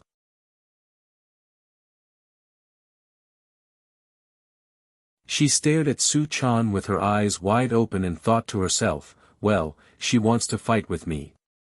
This little fox spirit, it's fine if she can't get along with me on normal days, but how dare she challenge me at this time?" The two of them were staring at each other like fighting cocks. Zhou Qin suddenly pushed open the door on the balcony and said with a smile, "Master, you're back." Su Chan turned her head abruptly and said in surprise, "Yundong is back." At this time, everyone in the living room stood up and looked at the balcony in unison. They saw Li Yundong walking in from the balcony with a sullen face. Everyone saw Li Yundong's serious expression. As soon as he entered the living room, the temperature seemed to drop a few degrees. They all looked at each other for a moment, not knowing what had happened and feeling uneasy. Seeing Li Yundong like this, although Su Chan was also a little nervous, she still relied on her close relationship with Li Yundong to ask boldly, "Yundong, what happened?" Li Yundong glanced at her, patted her head, and then smiled slightly. "It's nothing. President Chao was attacked." "Ah!" everyone suddenly exclaimed. Su Chan couldn't help grabbing Li Yundong's hand and asking with concern, "What's going on, Yundong? Is President Chao all right?" Li Yundong's eyes quickly swept across the crowd. He shook his head and said, "She's fine now. I've already taken her to the hospital." Zhou Qin asked, "Is President Chao being chased by debt collectors again?" Li Yundong shook his head and said, "No, someone deliberately wanted to kill her." Zhou Qin couldn't help frowning. Who wanted to kill her? What kind of enemy does she have? Li Yundong said in a deep voice, "I don't know, but I think President Chao will tell us when she wakes up." At this time, Chao Yi couldn't help but ask in surprise, "Is President Chao all right?" Li Yundong glanced at her and said with a smile, "She should be fine. She's still in the hospital for observation." Chao Yi couldn't help patting her chest and said with a smile, "Amitba, that's great." Li Yundong smiled noncommittally and said, "Well, it's over for the time being. The police have already arranged for someone to protect her. Nothing will happen to her again." As he spoke, he nodded to Zi Yuan and winked at Zhou Qin. "Zi Yuan, Zhou Qin, come to my room.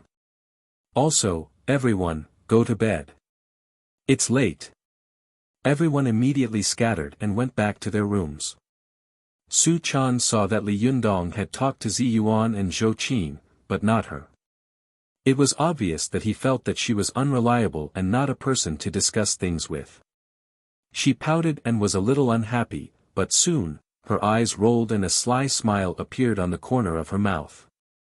After Li Yundong entered the room, he watched Zhou Qin close the door and said in a low voice, "Zhou Qin, today's opening ceremony is over. Can you consider preparing to go to the Zhuji phase?"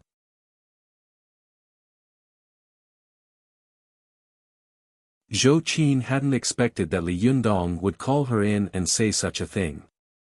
She looked at Li Yundong bitterly, sighed slightly in her heart, and said faintly, "Are you in such a hurry to drive me away?" Li Yundong was stunned for a moment, but then he couldn't help laughing. He waved at Zhou Qin and whispered a few words in her ear. When Zhou Qin heard this, she was surprised and asked, "Is that okay?" Li Yundong smiled confidently and said, "Don't worry, it doesn't matter whether it works or not. If it doesn't work, you can continue to move forward and go to the Zhuji phase. If it works, you can just pull out the poisonous thorn in your heart." Zhou Qin thought for a moment, then nodded and said decisively, "Okay. Then I'll go and prepare." Zi Yuan saw that Zhou Qin's attitude had changed 180 degrees after listening to Li Yundong's words. After Zhou Qin left, she couldn't help laughing and said, "What did you say to her? Why are you being so mysterious?" Li Yundong chuckled and said, "It's a secret. But you'll know soon enough." Zi Yuan couldn't help but say angrily, "Then why did you call me in? Are you keeping me guessing?" Li Yundong smiled and said, "Don't be angry. I did call you in because I have something to discuss with you." Zi Yuan glared at Li Yundong and said, "What's the matter? Hurry up and say it." Li Yundong saw that Zi Yuan, who had always been as elegant as a fairy, actually showed such a rare look of a girl. Her beautiful eyes were full of hope, and her fairy face was both angry and happy. It was as if a young girl was angry at her boyfriend.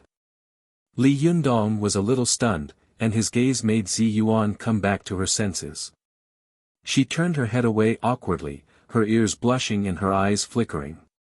For a moment, both of them were a little embarrassed and speechless.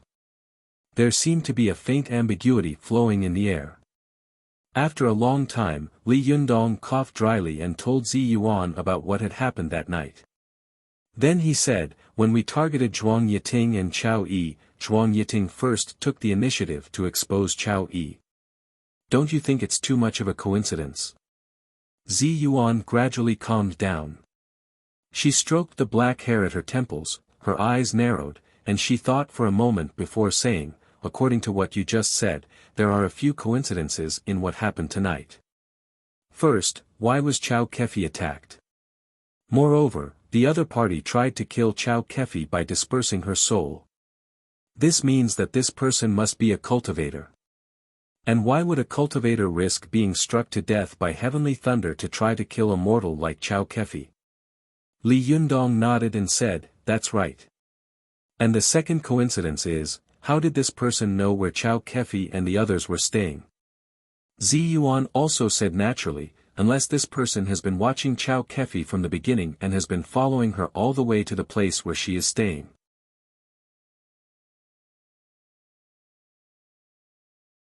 Li Yundong continued, "There is another possibility.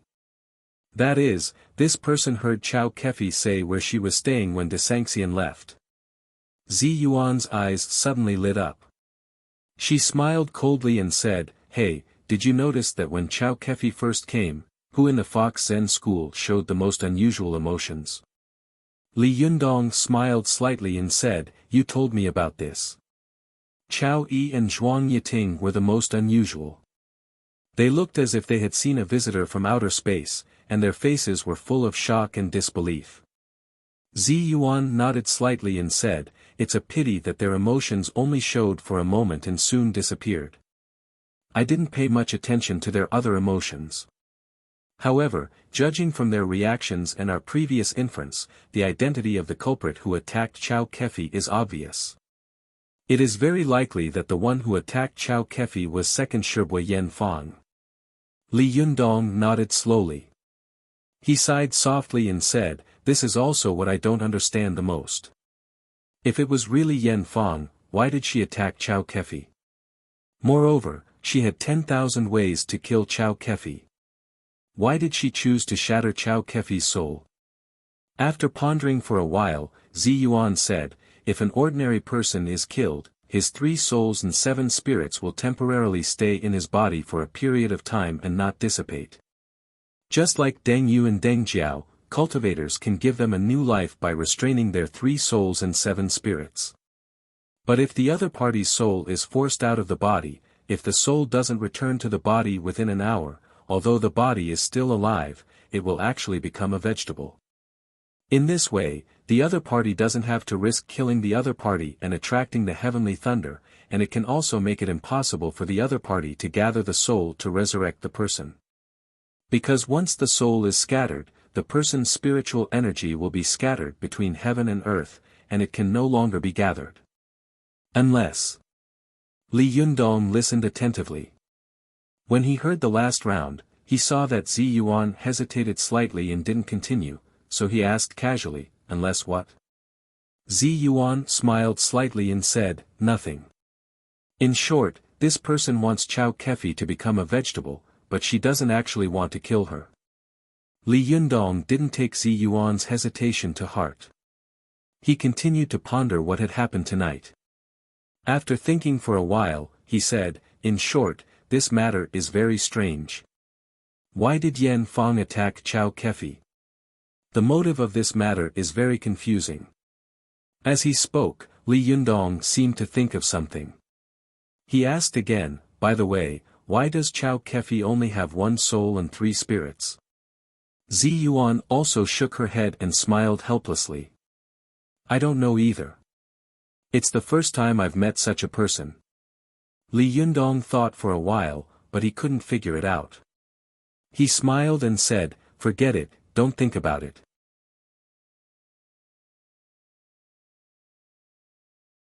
The truth will come out. Moreover, I feel that in the next 2 days, Yen Fong will not be able to bear it. Tomorrow, she will." Before he could finish his words, he suddenly heard a knock on the door. Li Yundong said in a deep voice, "Come in." With a creak, the little girl's eyes rolled around and she poked her head in. She asked tentatively, "Yundong, can I come in?" Li Yundong scolded with a smile, "You've already come in half. Can I stuff you back in? Come in. What's the matter?" Su Chan jumped in with a smile, threw herself into Li Yundong's arms, and said coquettishly, "I have something to talk to you about." Seeing this, Zi Yuan smiled slightly and said, "I'll go back first. Let's talk about it tomorrow." Li Yundong nodded at her with a smile and said, "Okay, let's see Zhou Qin off tomorrow." After Su Chan watched Zi Yuan leave, she blinked and asked curiously, "Is Sister Zhou Qin going to the Zhuji phase tomorrow?" Li Yundong nodded and said, "Yes, her cultivation has improved by leaps and bounds. It can be said that she has made rapid progress. Tomorrow, she should also set foot on the road to the Zhuji phase. By the way, why are you looking for me?" Su Chan giggled and said mysteriously, "Yundong, there are 2 things I don't know if I should say to you or not." Li Yundong smiled and said, "Is there anything you can't say to me? Say it, silly girl." Su Chan nodded. She stood on tiptoe and whispered a few words into Li Yundong's ear. At first, Li Yundong smiled and said, "It's just the 2 of us. Why are you being so mysterious?" But soon, the smile on Li Yundong's face disappeared. He asked with a cold expression, "Is what you said true?" Vote for recommendation. Previous page. Return to table of contents. Next page. Error report. If you like, please click here to add Keeping a Fox at Home to your bookshelf, so that you can read the latest chapters and updates of Keeping a Fox at Home in the future. If you have any suggestions or comments on Keeping a Fox at Home, please click here to express your personal views.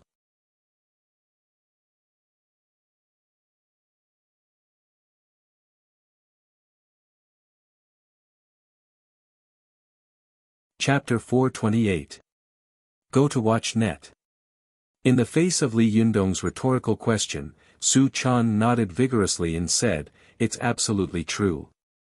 I've confirmed it twice.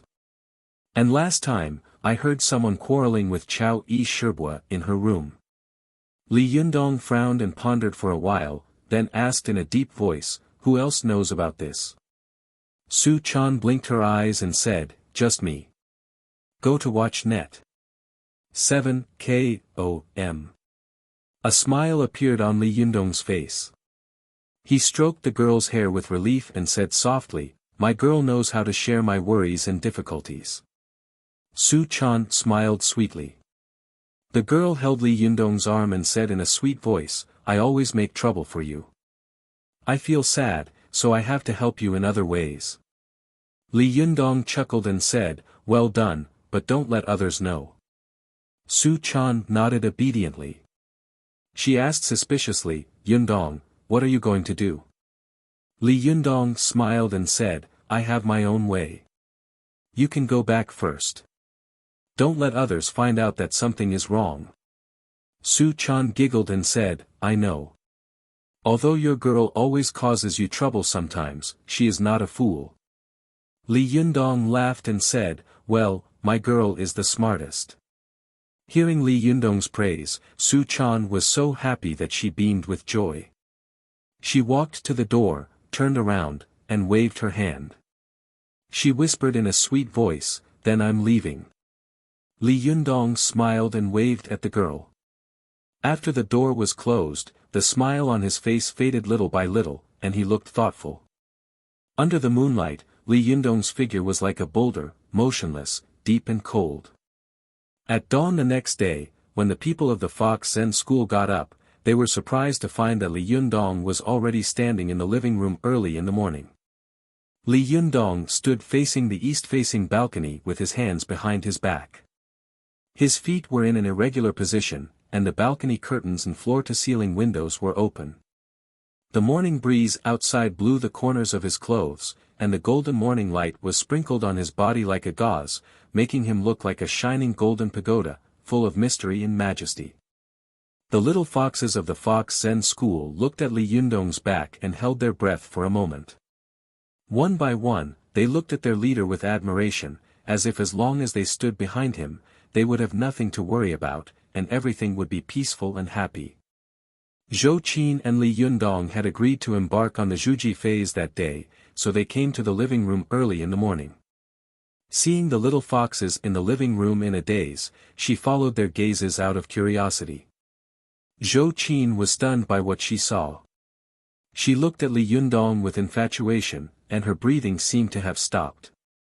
At this time, Li Yundong had slowly lost the sharpness he had when he had just started cultivating. Instead, he was calm and shrewd.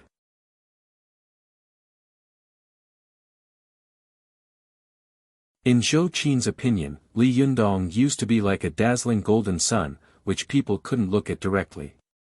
But now, Li Yundong was like a towering mountain that people looked up to. He's growing up so fast. Zhou Qin sighed slightly in her heart, and there was even a trace of sweetness and joy in her heart. She was not like Su Chan, who had accompanied Li Yundong when he was at his lowest, but she had finally witnessed the boy's slow transformation from immaturity to maturity. In her opinion, nothing could make her happier than watching Li Yundong grow up and mature. This kind of joy even surpassed the joy of her own cultivation. Gradually, more and more people came to the living room. They were all shocked by the different temperament Li Yundong had shown today, and none of them dared to breathe. When everyone had arrived, Li Yundong turned around, nodded slightly, and said in a deep voice, "You must be wondering why I'm posing here so early in the morning." When the little foxes heard Li Yundong's words, they couldn't help but laugh softly. Su Chan and Zi Yuan knew what Li Yundong wanted to say, so they didn't laugh. They just held their breath and waited for Li Yundong to continue. Li Yundong nodded to the crowd and motioned for them to sit down and make themselves at home. He stood in the field and said in a deep voice, "This time, our Fox Zen school has experienced a major event, which is that we have finally opened up our own source of wealth. The Sanxian has successfully opened its business, and I believe that after the opening ceremony on the first day, no other sects will dare to strangle our Sanxian. That is to say, from now on, our Fox Zen school will no longer have to rely on others for food and clothing and be afraid. The little foxes were used to Li Yundong's humor and easygoing manner. Suddenly, when they saw Li Yundong speaking with a serious face, they were all a little uncomfortable for a moment. They looked at each other and didn't know whether they should applaud at this time or not. Li Yundong ignored them and continued, in addition to the opening ceremony, there is another event worth celebrating. Li Yundong nodded to Zhou Qin and motioned for her to come to him. He said, Zhou Qin is about to reach the Zhuji phase. Today, I will solemnly teach her a few powerful magical weapons. I hope everyone can bear witness. As the leader of the sect, Li Yundong had absolute control over the powerful magical weapons in the sect, so there was no objection from the Fox Zen school. The little foxes looked at Zhou Qin eagerly, their eyes full of envy. They all thought to themselves, this guy is really lucky. She has Renyuan Jindan and a powerful magical weapon given by the leader. I'm so envious. Li Yundong saw that they were all looking at him eagerly, as if he knew what they were thinking. He smiled slightly and said, don't be envious.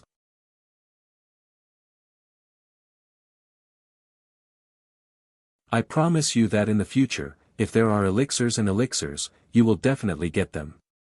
Moreover, if there are powerful magical weapons, you will definitely get them.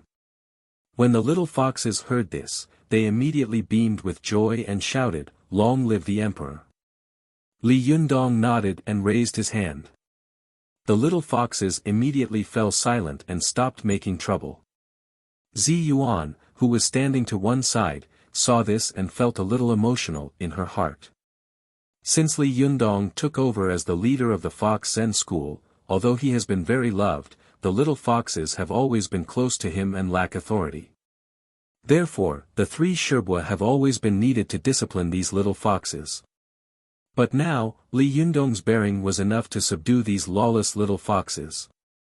At this time, Li Yundong said to Zhou Qin seriously, Zhou Qin, kneel down.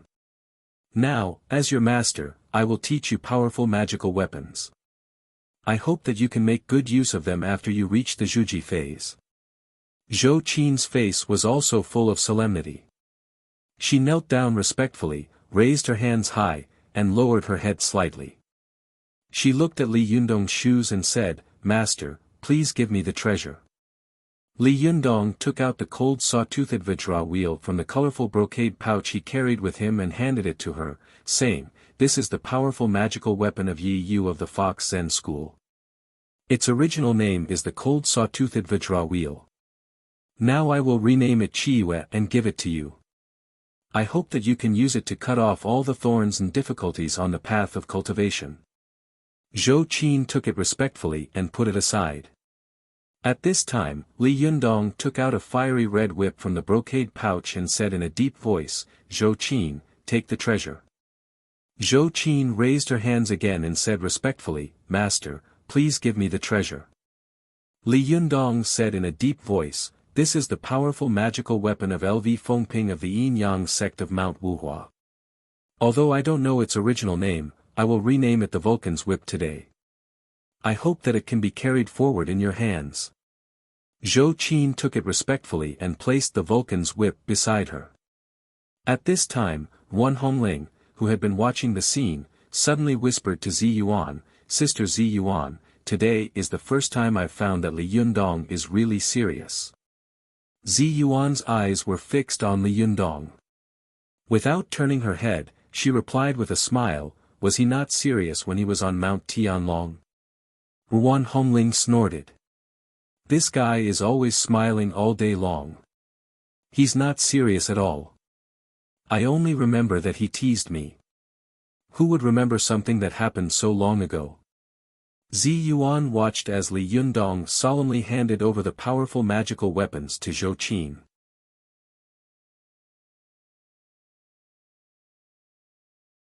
Her eyes suddenly became a little blurred, as if she wanted to see through the scene in front of her and see a distant picture in the depths of her memory. She murmured dreamily, "I remember." Li Yundong's voice suddenly became incomparably spacious and leisurely in Zi Yuan's ears, as if it had come from a distant place. This dignified and solemn voice reminded her of her master.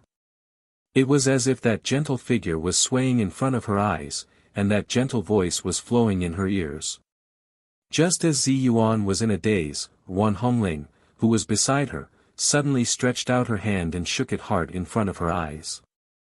She whispered, "Hey, Sister Zi Yuan, what's wrong with you?" Zi Yuan seemed to wake up from a dream. She suddenly came back to her senses.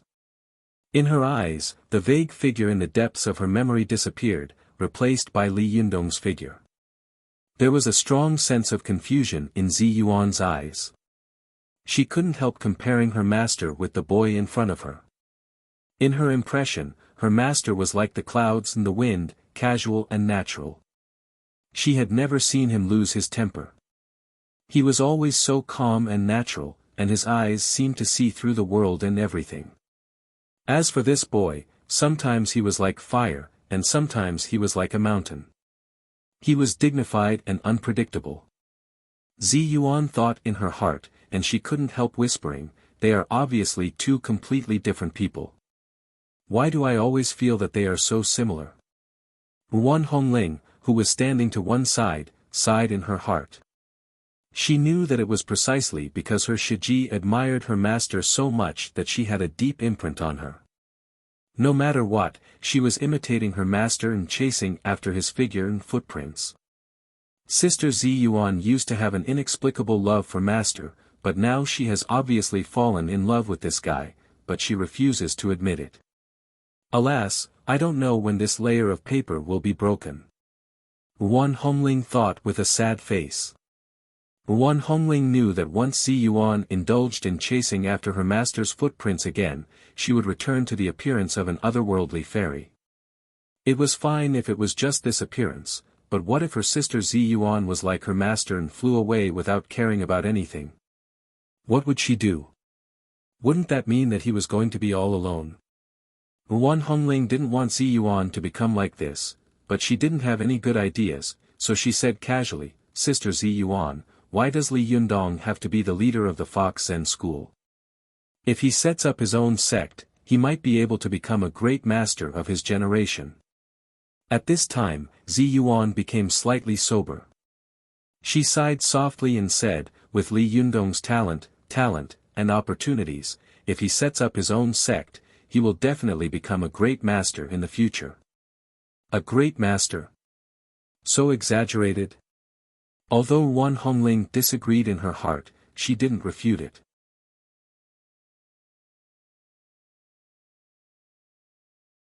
The two of them whispered. At this time, Li Yundong took out the third powerful magical weapon from the brocade pouch.